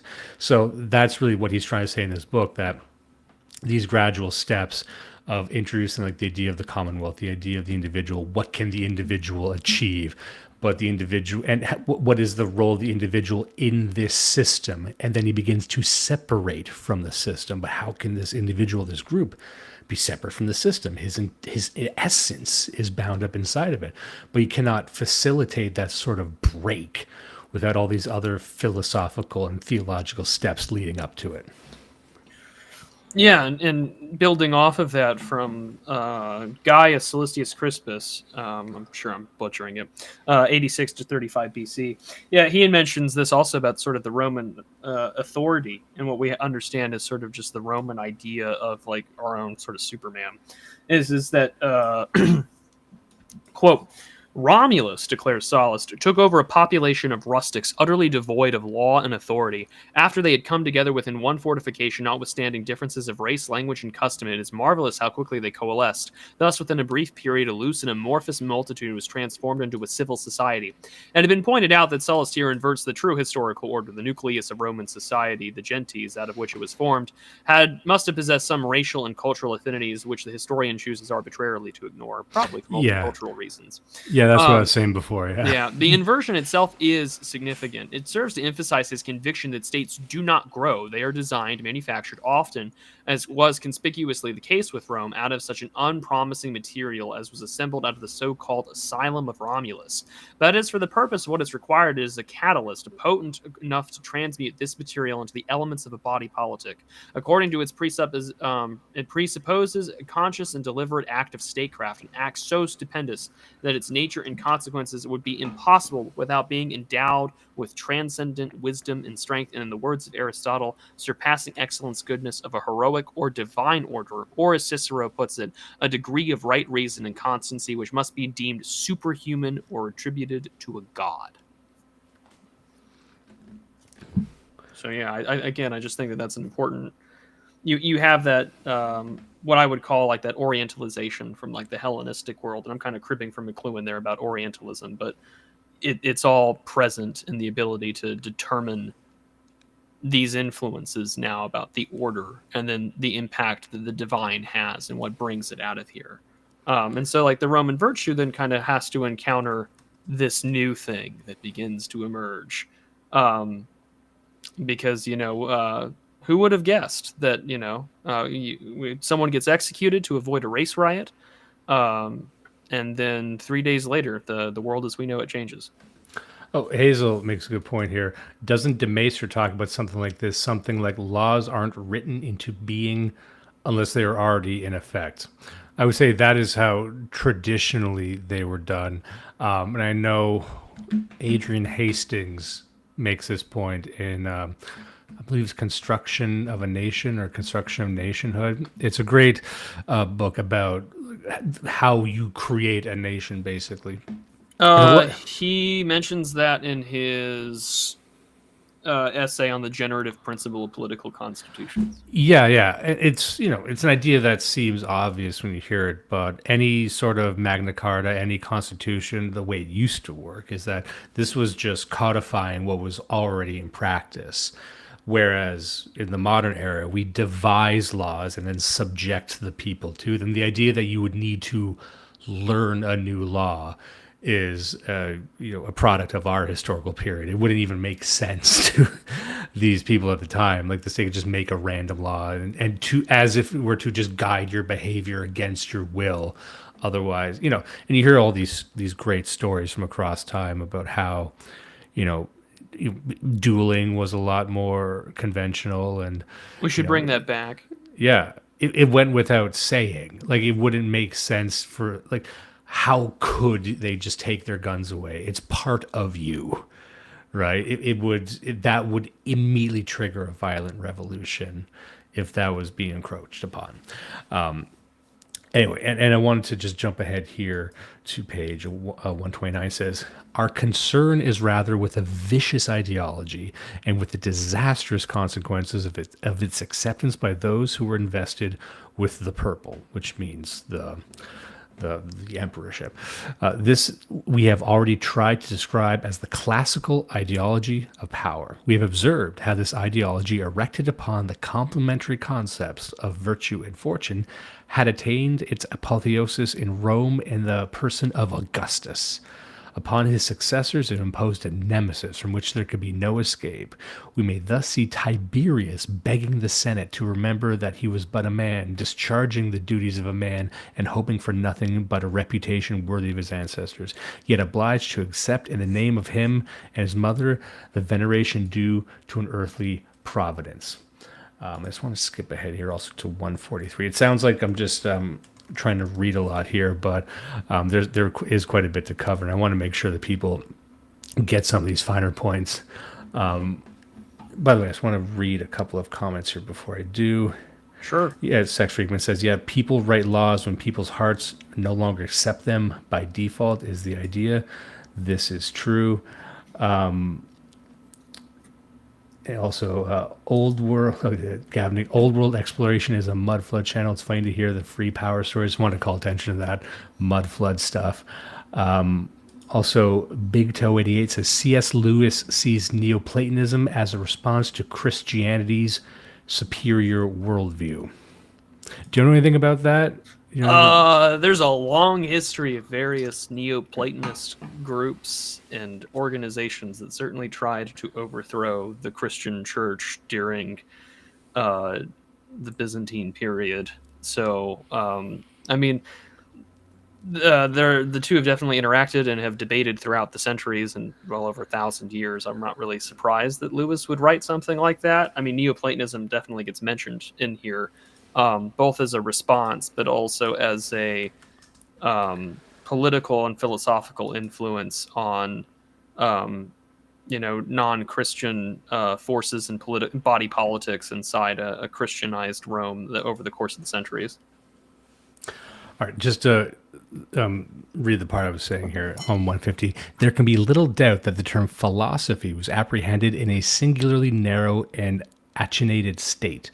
Already by virtue of the Socratic tradition limited to the study of mankind, its connotation was further restricted through the unqualified acceptance by Cicero of the attitude and outlook of the Greek idealists. But if classicism thus excluded many of the subjects of most concern to the modern mind, or if it approached them in an entirely inadequate manner, it nevertheless raised jurisprudence to a plane never before attained. And while, of course, this was to remain a professional study, its general interest gave it a unique significance in the cultural scheme. Sorry, I'm just trying to read here. I was going to read another part, but I didn't want to do that. I wanted you had said you wanted to focus on the second part of the book in the Constantinian era. I did, in part just because this is stuff I've done more reading on outside of just this book. In part because you notice what's the word I'm looking for? And now my train of thought just lost me. No, but in part because I think I like reading this book so far, because what I started doing when I got to the second section, when we started looking at the Constantinian age, because there's a huge jump. So for instance, the last chapter in the Reconstruction section, because this book is brought into 3 parts, very little of Christianity gets mentioned in the first section until perhaps maybe the last couple of pages. So you have the Roman historian Plutarch, and he starts beginning to have his influence on the Greeks, or the Greek influence on him, and you begin to sort of taking a look at this like very large supreme oneness, a oneness of deity, the genesis and composition of the cosmos. There is a God of all things. So, he says this Plutarchian transcendentalism begins widening the gap between God and the universe, the intelligible and the sensible worlds, and then seeks to bridge it by invoking the notion of demons as intermediaries between the two. By so doing, it suggested dangerous possibilities by which were fully exploited by Plutarch's successors in the Platonic tradition. First was the investigation into demonology. The second was perfecting a technique for working the demons. The result was to give rise to a series of theosophies and theurgies, together constituting the theoretical and practical aspects of what can be professed to be a science of spiritual dynamics. We cannot pause to characterize these developments further than to say they included various forms of mesmerism, hypnotism, autosuggestion, table rapping, clairvoyance, and second sight, and necromancy and the evocation of the spirits of the dead. Such tendencies were not merely to be endorsed, but were actually promoted by Appius, Porphyry, and others during the 2nd and 3rd centuries. We have no wish to build up the case against classicism by dwelling necessarily on these weaker and darker manifestations of the classical spirit. Accordingly, we'll content ourselves to observing that by the generally deplorable character of intellectual leadership during this period, there was at least one brilliant exception, and that is to be found in the work of Plotinus. The work of Plotinus represents the final effort of classical reason to attain a correct picture of the universe and man's place in it. It takes the form of a restatement of the Platonic doctrine in terms that would be such intelligible to contemporaries, marked by a studied reverence for the authority of the master. It embodies a solid core of Platonic thought. Nevertheless, it is constructed in conscious reaction to the current tendencies. This included academic, Stoic, and Neo-Pythagorean elements that might be accepted on the philosophic level, and its animus is directed on one hand against surviving forms of materialism, on the other hand against the supernaturalism of pagan and Christian Gnostics. With Plotinus, the center of gravity is shifted from the objective and positive to the intuitive and mystical aspects of Platonism, and this standpoint may hitherto unexplored areas of the human experience brought to light. In this way, Neoplatonism became immensely important as a factor in the Preparatio Evangelii, and the large elements that were found to find their way into Augustinianism, as Augustine himself generously acknowledged. Nevertheless, Plotinus, the central deficiency of the classical scientia remains that the philosopher is last driven to take shelter behind the wall, stubbornly clinging to the notion of salvation for the sage, a salvation to be achieved through intensive cultivation of the speculative faculty. Plotinus carries it to a point where it yields an ecstatic vision of the one, which lies beyond reason and beyond existence. From this exalted level, the moral and social virtues recede into the background. The wise man, declares Plotinus, will attach no importance to his loss of position, or even the ruin of his fatherland. Thus, as scaffolding the polis falls away, and the individual devotee is revealed in solitary communion with his God. In these circumstances, it is not surprising, as the modern writer puts it, Plotinus ignores the chaos which surrounds his peaceful lecture room. To read him, one would never suspect that he was a contemporary of Valerian or Gallienus. Yet this fact is enough to indicate that with him, classical philosophy had reached the end of the road. By contrast with Plato's vision of a renewed and invigorated commonwealth, the Platonopolis of his disciple was nothing more but a monastic retreat from the grim realities of his life during the crisis of the 3rd century. Yeah, you touched on monasticism there, and I was thinking about this book earlier as I was driving, and one point he makes in the book, I'm going to summarize here because I don't have the lines in front of me, but the idea of total faith was another one of those interesting ideas. It merely like a faith that declares itself but doesn't feel as if it needs to prove itself. And what's interesting is the way he describes Hellenism and paganism. It's in the segments and the passages we were just reading. It almost it sounds like it's a bit more scientific. And I know that's counterintuitive to what people understand about paganism. They think it's just superstition and it's based on ignorance. And my reading of it was quite the opposite. It was very naturalistic, and it demanded a careful understanding of the natural world. And that had reached its limit. And really, there's this book that we had covered on the show, and I always keep bringing up. It's called Sex and Culture by J.D. Unwin.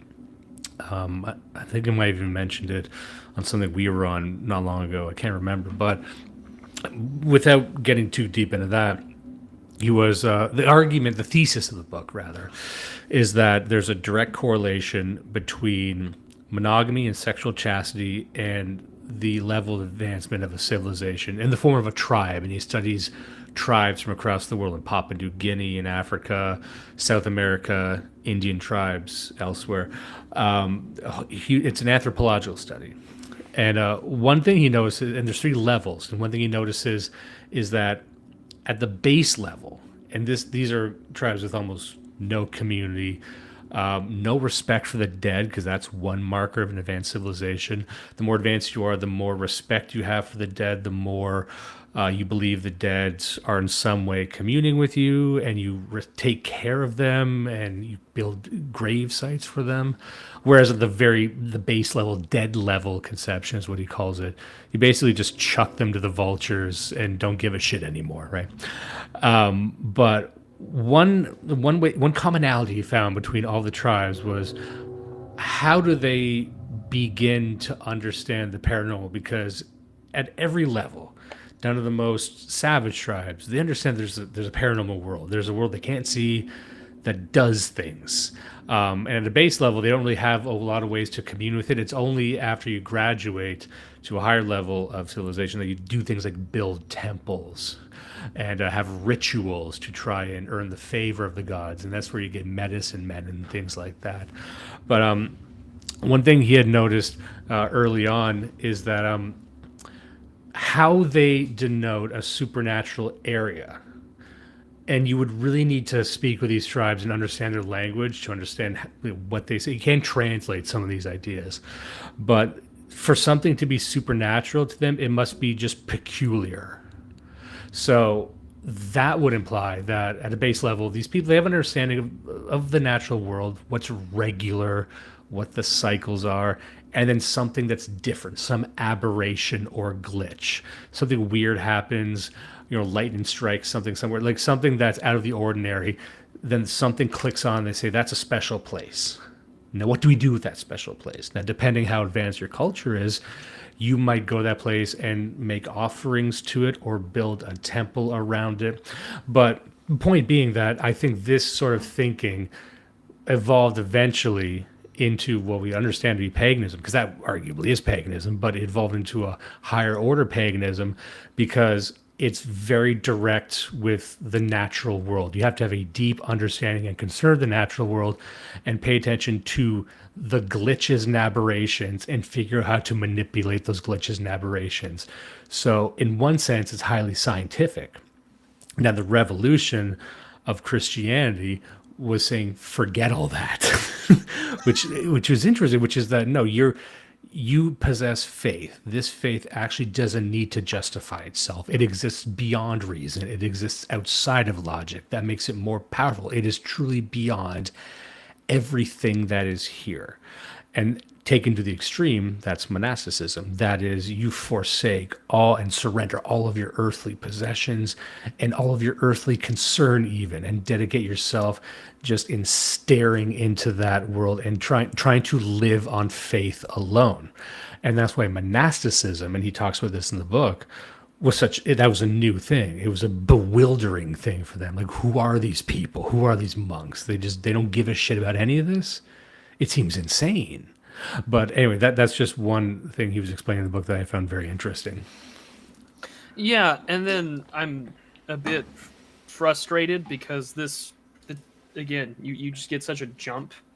So we literally, the last paragraph, just talking about, I mean, we get to up to Diocletian, and then we then move to Constantine. Yeah, I think we had a comment about Diocletian up here. Yeah, go for it. I think the chat's got a comment. It was just, I think someone said, "Oh, we're just skipping by Diocletian." No, Cochrane kind of does it. Oh yeah, here's Amigas. I guess we're just gonna skip right over Diocletian. Cochrane kind of does. Yeah. What do you think that's about? I think if there's a criticism to levy towards this text, is that Cochrane does not spend a hell of a lot of time on any of the interrogation of early Rome, of early Christianity with Rome. It just kind of jumps straight to the Edict of Milan. And this is where he sort of puts out his thesis in the transformation of the Roman state under Christianity and the trials that do that. Because we can go super, if you wanted to, a good example would just be like, Pliny the Younger's letter to Emperor Trajan, which has been, I think everyone would deem it to be authentic. But these letters are particularly famous because it's in which Pliny encounters Christianity, and he's sort of engaging this in a trial, and he's wondering what on earth this is meant to be. Trajan responding to him like, anonymously posted accusations ought to have no place in any prosecution, for it is both dangerous to this kind of precedent, keeping out with the spirit of our age. But it's the same thing that kind of corroborates a lot of early Christian hagiographies. Like, they would just test you by, well, are you willing to curse Christ, and are you willing to burn incense and prayers to an idol or an image to the emperor's own visage? But as for Diocletian, it gets mentioned really just towards the end of the last section in the last chapter in the first section. I'll just read it in full. Diocletian is often regarded as a founder of a new order, but it is more accurate to describe him as the last great exponent of the old. The elements of his policy, already foreshadowed by previous princes, were drawn in the main experience of the 3rd century. It thus included the Sacred College, the new capitals, administration, by which rescript addressed directly to the civil and military hierarchies without even the formality of endorsement by the imperial senate. It included also an elaborate organization which made the empire, in all but perhaps its techniques, the prototype of the fully fledged modern corporative state. Under this imperial drill sergeant, the empire as a whole was treated as a vast armed camp, its civilian population as camp followers. The spirit of the administration is perhaps best illustrated by the language it used in the preamble of its edict on prices. In the rambling and diffuse sentences, the emperor launches into a violent attack upon the rascality and the greed of profiteers, repudiating the optimistic doctrine of a self-regulating imperial economy. He proposes coercion as the only effective means of equating supply with demand. This he advocates on the ground of a common good to be identified with the claims of the military and the necessities of the poor. He includes imposing a scale on maximum prices upon an immense list of goods and services, ranging from the scavenger to that of the schoolmaster, the schedule to which be applicable without qualification in all provinces, and the penalty for infringement, whether by buying, selling, or withholding from market the commodities named being death. Thus, the freedom of contract was displaced in favor of another freedom, vis-a-vis the freedom of the poor to live. In this way, as well by measures of taxation contrived to support official hierarchies, the former paradise of the bourgeoisie was converted into a veritable hell on earth. As Lactantius put it graphically, it was equally expensive to live as it was to die. In his search for a new formula wherewith to consecrate the imperial power, Diocletian also developed, to their logical consequence, policies which made the extermination of Christians inevitable. He thus concluded his second denenium by initiating the most thorough and ruthless persecution of the century. Nevertheless, the emperor lived to see the inefficiency of his methods and conclusively demonstrated for, with his abdication in 305, the Sacred College, which was the crown and apex of his administrative system, dissolved into discordant and warring factions, and 6 years later the edicts of persecution were suddenly revoked. Making a virtue of necessity, various emperors and aspirants to the purple embarked upon a competition in which they sought to outbid one another for Christian support. The Edict of Milan does not stand alone. It represents the conclusion of a series of manifestos, each of which offered better terms to the despised and persecuted slaves of Christ. But it is none the less unique in its significance, for while his rivals promised various degrees of toleration, Constantine definitely and finally threw the gods overboard, and by a curious anticipation of 19th century liberalism, laid down in principle the absolute religious neutrality of the state, while at the same time he sued humbly for the prayers of the faithful on behalf of the new regime. By doing so, he defined the whole authority of the Greco-Roman antiquity, abjuring in its very essence the classical idea of a commonwealth. And that is literally all you get on Diocletian. That's it. Kind of a mess, in my personal opinion. Yeah, there's like a little bit here. I don't think this is covered in what you had just said. Let me just switch over to the window here. Like there's like a 300-year history almost in which Cochrane spends more than 300 years covering sort of like the pre-Christian influence on Roman thought and the Roman idea of the divine and the Roman political theology of the age. And then we're going to just jump to Constantine? That's nuts. Like, why would we do that? There's one more thing of Diocletian here, and if we're just trying to get No, by all means. Diocletian in toto. It says Constantine neither aimed at nor achieved any radical alteration in the traditional constitution of imperial society, originating out of the primitive peasant community and rising to full stature upon its ruins. That society was already by Cicero's time assuming the characteristic forms of a cosmopolitan class state, and as such, it had been consolidated under the Principate of Augustus.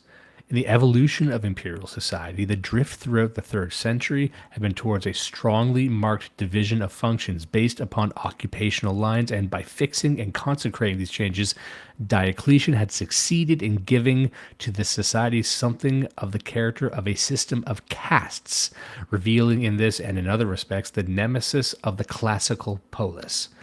From this system, the only possible escape, humanly speaking, lay in a revolutionary program of emancipation of which neither the thought nor the inclination of Constantine was in the slightest degree capable. So that's about everything he says about Diocletian.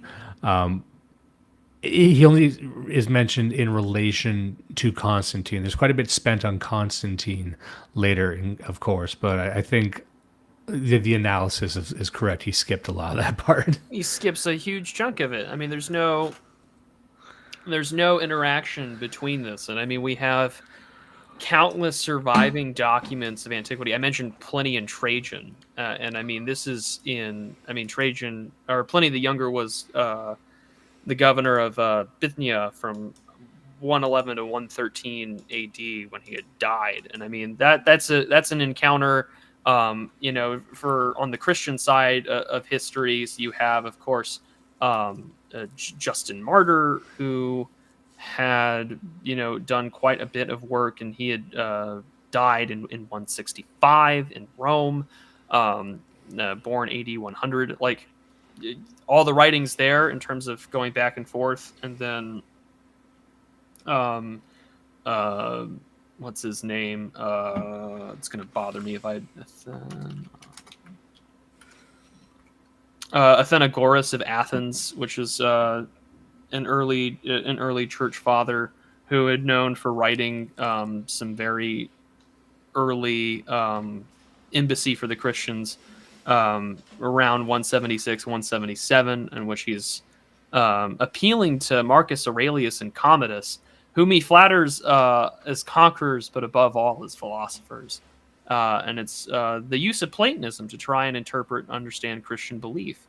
Because he argues that that they're not really atheists and so on, and he also makes a treatise for the resurrection of the dead. But I mean, like, again, none of that's in here, and we kind of just then jump straight to, well, the Constantinian state and the absolute political upheaval, and both metaphysical, political, philosophical, I don't want to say the word nightmare, but just like the total upending of the ancien regime as we would know it.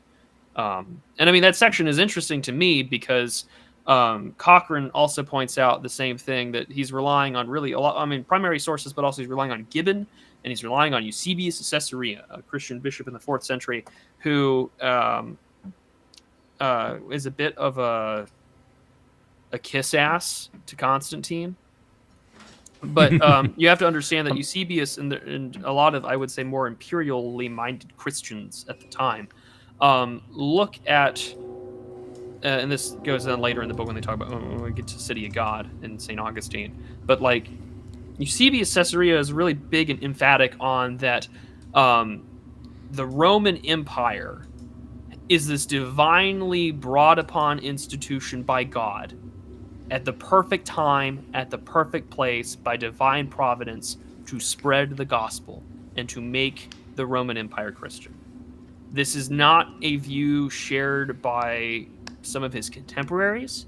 This is not a view shared by, most famously, St. John Chrysostom.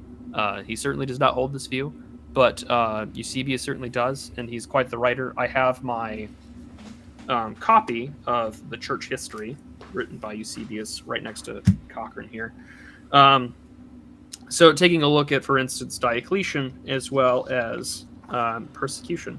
So let me get to Diocletian here real quick. And also, I think it's important to contextualize also what's going on during this time, right before the Edict of Milan.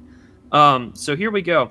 Famine, plague, and war. The usual winter rains and showers were denying the earth its normal downpour when famine struck, as well as plague and an epidemic of another sort of disease, an ulcer that was called a carbuncle because of its fiery appearance. It spread very dangerously over the entire body and attacked the eyes in particular, blinding countless men, women, and children. In addition to this, the tyrant was troubled with war against the Armenians, a people who had been friends and allies of the Romans from very early times. But since they were Christians and ardent in their reverence to the deity, this god-hater tried to make them a sacrifice to idols and demons, so turned from friends to foes, from enemies instead of allies. The fact that all these things occurred at the same time completely refuted the tyrant's impudent boasting against the deity.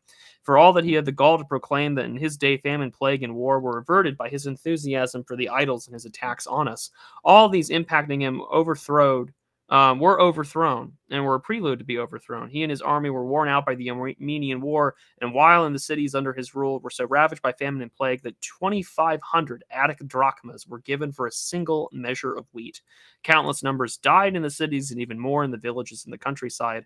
Rural registers, once full of names, were now all but obliterated since a lack of food and disease destroyed almost the entire population at the same time. Some bartered their most valued possessions for the smallest scraps of food and from better supplied, while others sold their things little by little until they were reduced to desperation. Still others ruined their health and died from chewing wisps of hay and rashly eating poisonous herbs. As for the women, some ladies in the urban aristocracy were forced to beg shamelessly in the marketplaces, their embarrassment and their clothing revealing a noble upbringing. And then this is from Maximian's time, and then we go into the rise of Constantine. But I think like you look at all that, and it's just like you have this great sort of set of history. I mean, it's from the Christian side, and you're going to get a Christian bias to it. But then, my one frustration thing with Cochrane is that while he spends so much time giving me the Roman ideal, he decides to ignore Rome's encounter with Christianity prior to the church being this sort of imperial institution by Constantine's time, or becoming an imperial institution. It's a little frustrating. Yeah, and also just to call attention to a comment here, it says by Sex Frequent. I really hope he doesn't skim over Augustine's political dimension. It's so often he was just saying politics are bad and like utopian man. I don't know if we've really concentrated much on Augustine this episode, but maybe we will in part 2 for sure. Yeah, we're trying to pair this very matter of factly and very carefully. So there's certain things that a lot we're going to save for the second one too. We're really only, so far I've mainly spent a lot of my time in just the first part, like setting the stage and trying to explain the broad strokes of what he's trying to establish. But yeah, there's a lot. We haven't even gone to the Nicene Creed right now. Like we're really just scraping the surface of Constantine even now. Yeah, we're like an hour and 40 in, and the Roman conceptualization of the metaphysical, a sort of worldly or even sort of a material kind of like heaven on earth type deal, has been conceptualized and influenced through various forms of thought. Also, keep in mind that there are numerous Roman emperors throughout this time, both good and bad, that are trying to take on the Persians. And of course, that'll be something that leads to the death of Julian, the apostate later, whom I recently spent quite a bit of time reading his work. And I read a biography of him about, I want to say 2 months ago.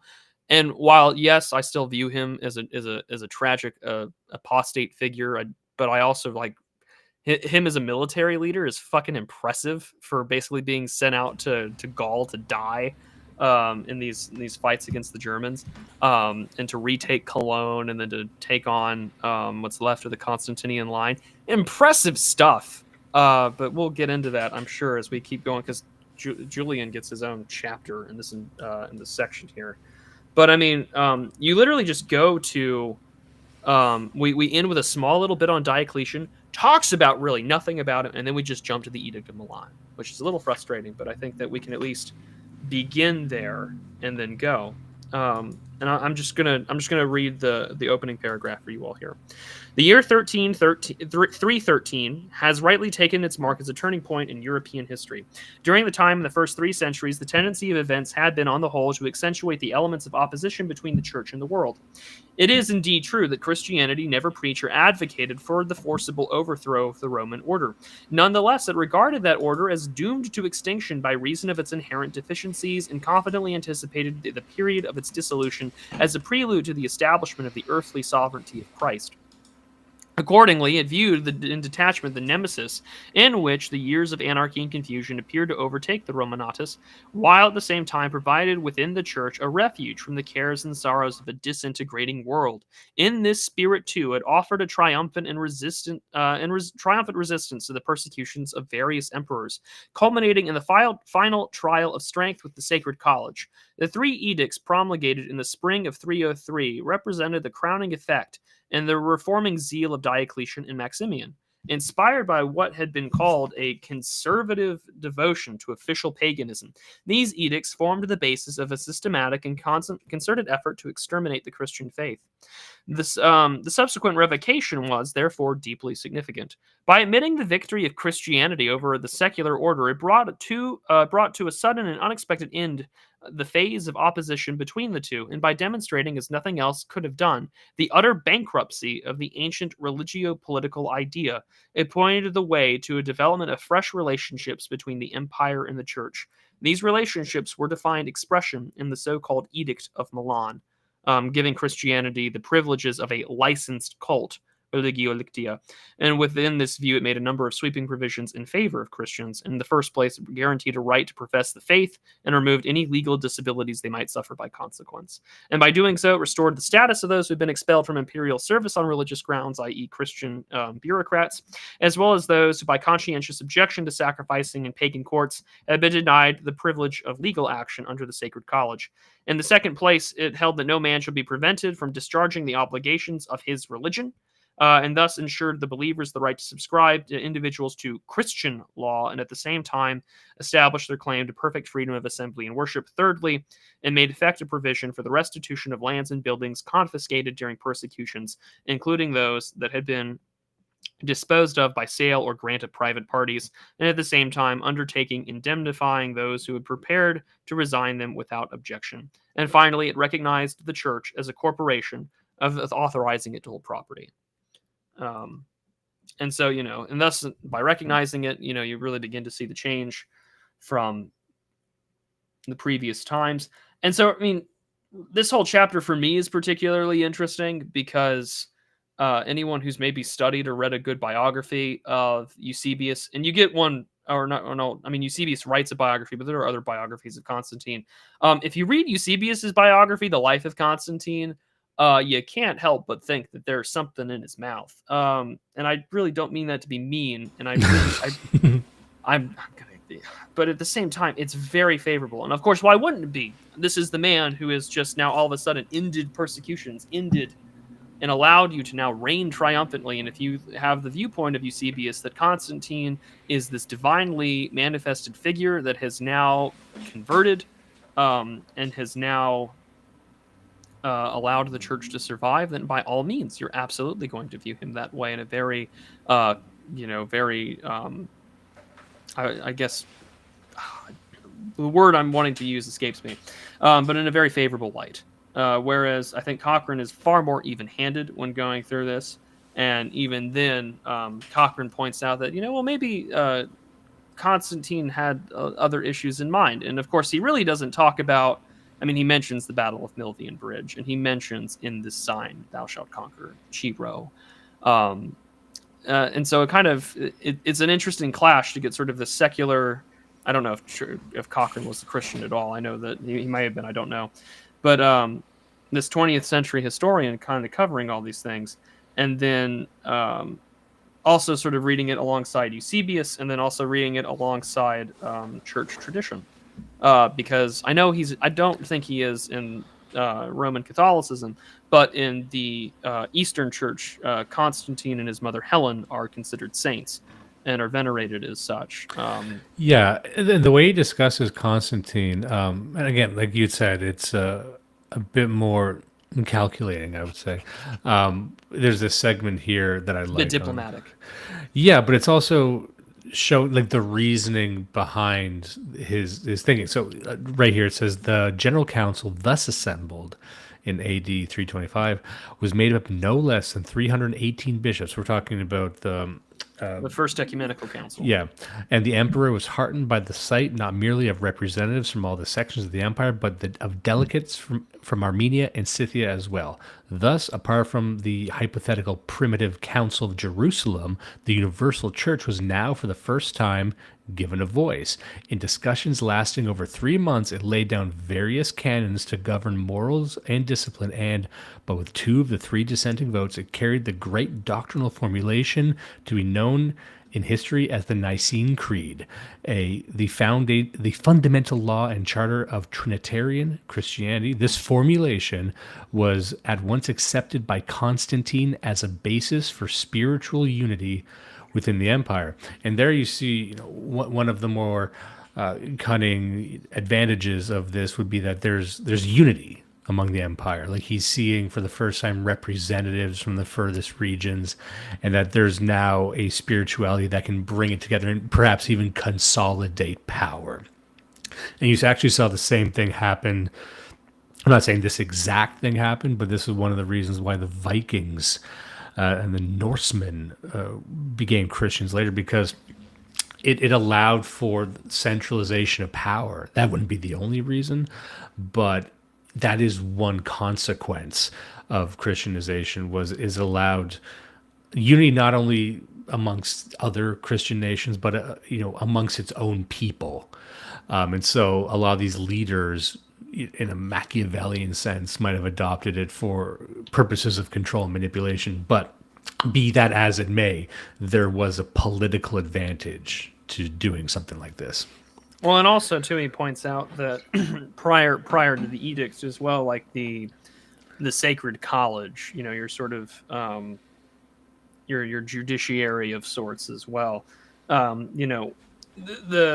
sacred college that was meant to sort of keep these to keep sort of like the legal administrative peace, so to speak. The sacred college had turned into no longer an expression of the popular will, or even the will of the emperor, but like a divine one, not of universal reason. And in fact, he writes here, accordingly, altars were set up in the law courts, and in order to plead, litigants were required to sacrifice to the imperial majesty, addressing his ministers as agents of the divine will. Moreover, since the new theory of sovereignty involved a confusion between magisterial and dominical right, it admitted no limit to the powers claimed by the state against the subject. Thus, in the imposition of general assessment, fiscal officials are said to have invaded the provinces in the spirit of armed conquerors. By the liberal application of the lash and the rack, Italians and provincials alike were forced to disclose to the last detail of any kind of taxable wealth, and the annonay or subsidies thus levied were collected with no less ruthlessness than they had been imposed. Civil rights received as little consideration as those as property. Torture, which under the Principate had been confined, with except solitary instances of treason, to slaves, now were inflicted not merely upon freemen, but upon all members of municipal aristocracy, and that as well as civil and criminal cases. And so, to see that sort of change, it actually doesn't. The faith changes, yes, but actually the Constantine is still looking for money. And so you get this interesting contradiction to where Constantine is given this view of a profoundly religious man, although some might just say superstitious, and Cochrane, calculates it, and he says, whatever might be the character or motives of Constantine, there can be no question regarding the immense significance of his work. Profoundly religious or may be superstitious in temperament, his recorded utterances are full of allusions to the deity, to which, like his father, gave unqualified allegiance, and in the lapse of time, the vague concept slowly assumed the lineaments of Jehovah. The inscription engraved upon the Arch of Rome seems to portray him as an inspired hero or man of destiny. It was in such that his appearance during the Italian campaign, according to Christian tradition, he of course saw the sign of the cross, and this sign conquer in the invasion of Italy 312, thus marked a crisis in the life of Constantine and committed him to a future where there could be no escape. Emerging as the champion of spiritual liberty, he was, in the course of years, gradually to be transformed from protector to proselyte of the church, and at the same time, the conversion of the emperor served to initiate a fresh cycle of historical development by suggesting the project of a Christian empire. So once more, as in the far-off days of Augustus Caesar, the Roman world was stirred by a sense of fresh hopes and fresh beginnings. But, unlike Augustus, Constantine had no poet or hymn to save his praises. Default, therefore, he naively recalled the messianic utterances of Virgil. Together with the elements of Sibylline prophecy, he applied them with superstitious veneration to himself, inasmuch as the same spirit as he was appropriated material from Trajan's arch to decorate his monument, by which he sought to blazon the glories of his own regime.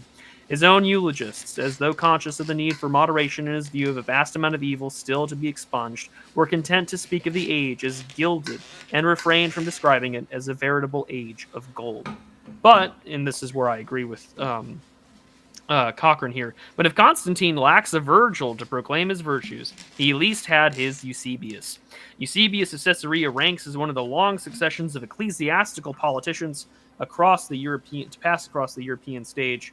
And in the view of his position of one who lived in close communication with the emperor and knew much about the inner workings of his policy, as a man who sat at the right of the imperial throne during the sessions of the Council of Nicaea and exercised a decisive influence in framing the creed and discipline over the universal church, it is not too much to see his most extravagant utterances in the authentic voice of his time, other than that in the life recorded by Eusebius of Caesarea.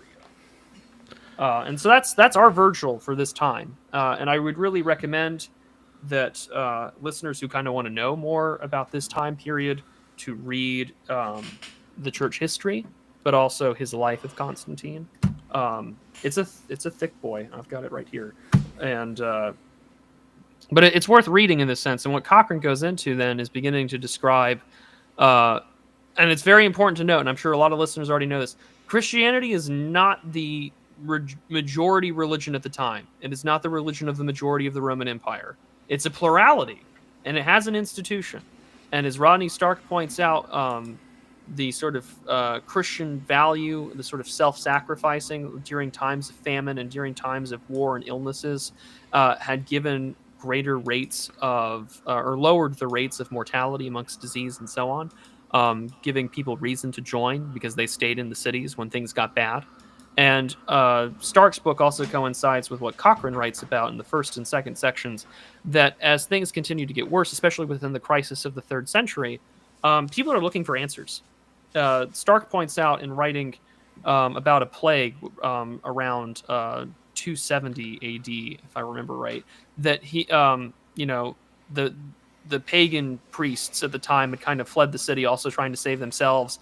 Prayers and sacrifices were not working, and so people were looking for answers. Why had the gods abandoned them? Why were they being left alone? And then who's left in the cities other than these persecuted atheists trying to take care of whoever's still left in there? Stark pays a kind of even-handed, but I think a favorable view of the early faithful at that time. But it sort of illustrates that there's this crisis of meaning, and that there is this question about, well, my current understanding of the world, metaphysically and philosophically, does not provide an answer. And as Cochrane points out in his text, that there are limitations to even the reaction against Manichaeism. There's limits to reacting against Gnosticism. And while, Platonic thought is still very good and highly influential even to this day in 2025, Cochrane outlines that there are still questions about what does the average guy get out of it? And thus we see Cochrane beginning to introduce the Christian life as that answer. Yeah, it seems it's strange to imagine the Roman citizen asking, what's in it for me? And they wouldn't have phrased it like that. But that is really what drove people into the arms of Christianity when it was also in fierce competition with other religions and other belief systems. And I think it might actually help if we could explain a little bit about what makes that unique. Let me just pull this up go for it. Here. I'm looking at page 237. Is that the right page I have? Yeah. So I'm just going to read this here. According to this revelation, as it was understood and propounded by the council, the Godhead presented itself as a Trinity. the first element or person of which, God the Father, the great I am of the Hebrew scriptures, emerged specifically as substance or being. We may here note to begin with that to acknowledge the Father as the ultimate foundation and source of all being in the universe was to deny the reality of any opposing principle such as been imagined by the man of chains. In other words, to bar the door to metaphysical dualism. Furthermore, the being thus ascribed to the Father was not an abstract being of philosophy. We may here observe that there was no attempt whatever to demonstrate the truth of these assertions in terms of acceptable classical science. On the contrary, they are propounded as strictly de fide, the matter of faith, beginning and ending as affirmations of the religious consciousness. The doctrine of the Trinity provided the basis for a radically new and unclassical account of the structure and content of experience. The assumption of classicism, or at least of Platonism, had been that there was in nature an exact equivalence between being and knowledge. Its effort had therefore been directed to the attainment of pure knowledge as the means of apprehending pure reality. For there was but one world of experience, and that common to all human beings on precisely the same terms. Thus envisaged, however, the deity presented itself not as an object of, but as the basis for experience, the God in whom we live and move and are. And I think that's important to establish for those, just to contextualize what a new idea this was. I keep coming back to the idea, the introduction of a new idea or a mind revolution. That can sound like a silly way of describing it. But I think it's, the phrase inhabiting the mind of God, I think it's a very deep idea if you really probe its depths. Like, if imagining what God is, it's not a man in the sky who does things within this container called the universe. God is the universe.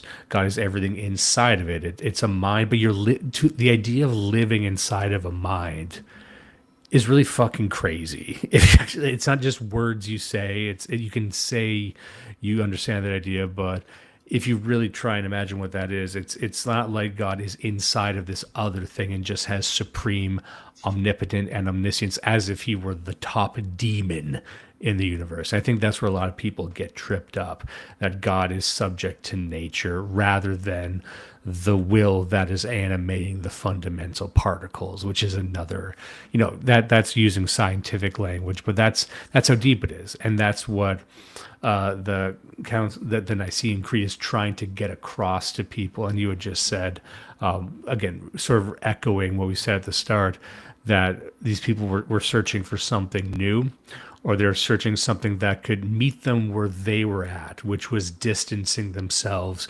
from the status quo that they were inhabiting.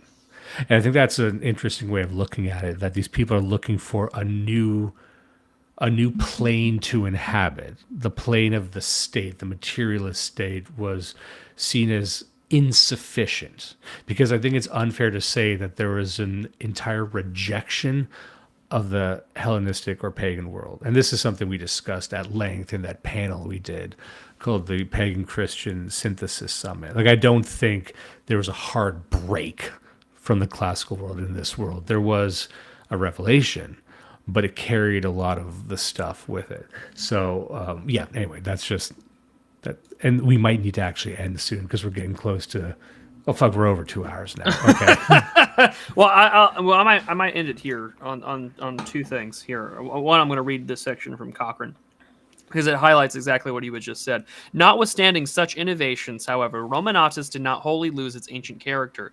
Thus, in the intervals when dynasticism failed, the time-honored expedients of military election and co-optation were invoked to supply its deficiencies. And the church, regardless of the merely natural circumstances which elevated men to the purple, gave its blessing to a Valentinian or a Theodosius, which they had already done to a Constantine. Moreover, 4th century law had continued to evolve as a legacy of the past, and was, to a very considerable degree, stamped with the impress of the traditional Vestius.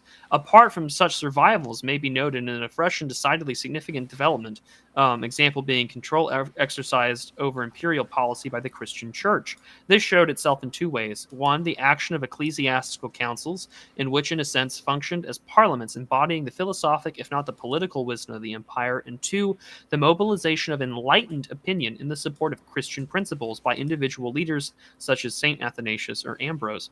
And the signed public protest against Constantius addressed him by the Catholic community of Alexandria for the salvation of his immortal soul.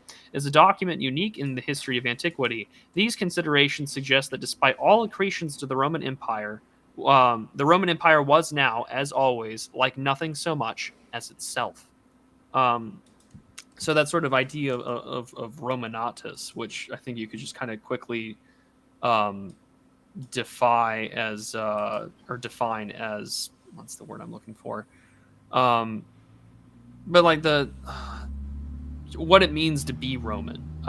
It's just the essence of Roman culture, the essence and form, the qualities, behaviors, what it means to be Roman in ancient Rome. And I mean, of course, this has its gravitas, dignity, seriousness, piety, duty to the gods, duty to the state, the steadfastness to be excellent and courageous, and of course to be loyal to that state. I mean, is the pride in Roman in sense. And for this, it's not just to be Roman, but for the post-Constantinian age with relation to the empire and the church, that Romanatus now kind of exists in a form of to be Christian.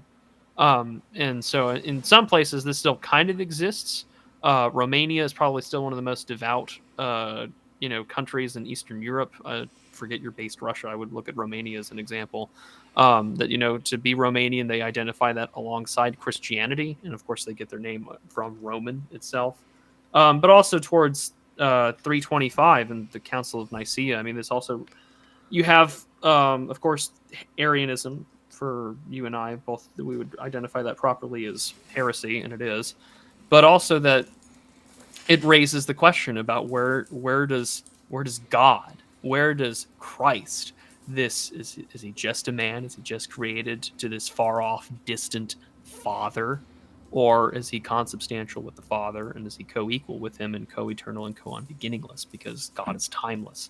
And if God is both God and man, you can get into Chalcedon later, it raises a fun question. Well, what does that mean for an emperor? What does that mean for empire? That there is this man, that there is this person who lived and walked on this earth that is now God and has been and always will be. That puts your own imperial ambitions in a weird spot now, doesn't it? And of course, you see that throughout numerous clashes in the church, and that goes back to the book I referenced about 2 hours ago about Rome or Russia and the Universal Church. That in the East, you had so many of these interesting heresies pop up more so than, and I know a lot of Catholic apologists like to point that out. But like a big reason for that is because there's this awkward imperial relationship with a deity who was incarnate and lived and died, rose again, and will come back to judge you. But also now you've got the problem of, well, if I change the formula a little bit, it's politically more expedient for me. And Cochrane will explore that further with Julian the Apostate, as well as the development of Christianity in the Byzantine Empire. All right, I think that's probably as good a place to end as any. And we skipped a lot.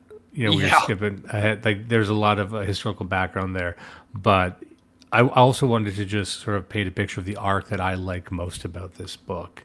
I think there's actually, this doesn't need to be the only book you read about Rome, but on our show, Blood Satellite, we went through an arc of sorts where we read this and also The Disenchantment of the World by Marcel Gauchet.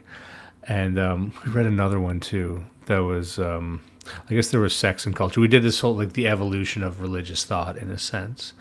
And I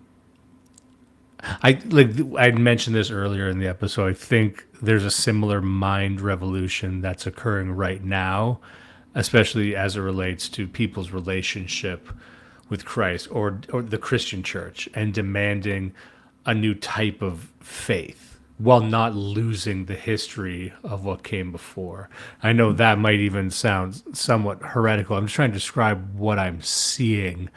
and describe what I think the yearnings of the people are right now. And that's why I really like this book, because, and then perhaps that's why we keep revisiting Rome. We're just not in love with the aesthetics of it, although the Roman Catholic Church does have a lot of that. In fact, that might be why so many people like it. Just they like living in Rome. I don't know what percentage of Catholics are like that, but it ain't zero. But I think that there's certain demands. There's certain, as I said, it seems obvious to me that even the faithful right now are searching for a higher plane, a depoliticized plane of their faith. If what they see within their various denominations of Christianity is more of an adherence to the political, to the immediate, to even the technological, which seems like a betrayal of the high aims of this thing and what it used to be, something that used to exist outside of these human kingdoms and societies, seems more constrained by them than ever before. It has, in effect, become politicized, and perhaps that's a bargain that these churches have made for survival in the modern age. But I think it's a temporary survival, and I think a lot of people understand. That's how they feel, at least. It gets pretty depressing. I mean, I think a lot of people kind of know that already because of what they're dealing with or what they're fighting in that regards to the spirit of the age. There is a on my way to the airport a couple weeks ago, I drove past a Episcopal church, and it's not an old church, but I mean it has the style. It was it's been around for quite some time, but it's an Episcopal church. And for those who know their American history particularly well, the most presidents that the United States has ever had of any religious denomination had been Episcopalianism, sort of this a reformed, but kind of Anglican church sort of deal. And as I drove by it, I saw the Anglican sign, and or the Episcopal sign, and I saw the shield and everything that goes on it. And of course, it has the gay pride flag inside the shield. And while James Kirkpatrick is no Christian, he had pointed out, he says, "You think that any of those people in there really worship Jesus Christ?" And he's just like, "No, of course they don't. It's the spirit of the age that they worship." The spirit of the age, and then Christ is in service of that, so they can get up on that. In and front that's sort of this Yeah, is the and like I know that some of our pagan listeners are going to like point and laugh or whatever, or they'll. I mean, I hear your criticisms, buddy. I really do. But also, like, for the history of Christianity, the empire doing really gay shit or trying to fuck up my faith for the sake of imperial expediency and to command it to be what it is a tale as old as the church itself since Pentecost, which we just celebrated. That's a great take. last Monday. I like that. Basically, building on what I just said, which is that, that's the story of this thing since its inception. And also, just a side note, I got many pagan and Hellenist friends, and like, hey, I know we're not supposed to know about that, but I know about the left-wing pagans. I know a thing or two. Hey, have you heard about Odin was trans? I've heard that. I've heard that from a lot of people, not our people, but a lot of the right-wing pagan scene hopes that we don't we don't go on TikTok or Instagram and find all the progressive Vikings. I think our mutual friend Fortisax had said it best, that he had taken a picture of like the Norse paganism subreddit and how fucking gay it was. And it's just like, I'm not a pagan myself, and I don't ever see myself becoming one, but like, I feel bad for anyone who's a part of like any established folk community, and I know that there are non-Christian trying to recreate pagan classical clerical traditions and so on. But like, I would be just as pissed if I saw like that faggy stuff walk into my church too. I would literally kick them out. And you guys have weapons and axes and stuff. Like, go ahead and use them. Yeah, just like, that's your thing. It's going to battle. I'd love to take Survive the Jive through one of these. I assume they have conferences. One of those, like you go. He'd walk out like the Northman. He'd be all bloodied and shit. It'd be great. I would like these fat gingers being like, "Did you know that the Vikings were the first feminist society?" Like that shit. And there's like 10,000 of them in a fucking conference center. Well, it's like me in my Wehrmacht uniform going to a furry convention. But, don't worry about it. I'm just here to do God's work. It's like me in my furry outfit going to the Holocaust Museum. I feel you. The one that the Dutch discovered in New Amsterdam in like 1680. Just imagine like a guy dressed in like the big head and the furry outfit and just walking up to that wall of shoes and just like silent movie, putting his hands on his hips and wagging his finger at it. And then everyone, what does he mean by that? Is he disapproving of the Nazis or the museum? Oh God, it's a good way to. That's a great way to end the show. Don't look up ancient museums of the Holocaust that were there in 1680. You'll be blown away.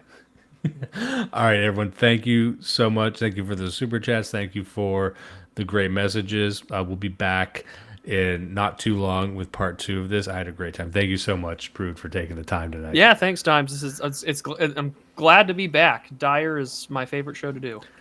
Oh man, and hey, fingers crossed and salutes up for the return of Digital Archipelago one day.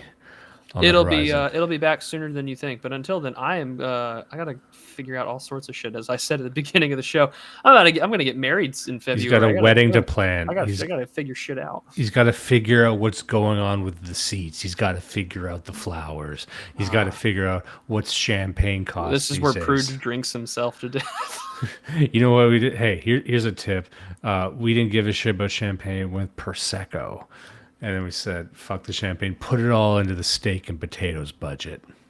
You can cut, and no one's going to complain about the champagne because then they'll seem bougie. No one wants to seem bougie. All right, we are.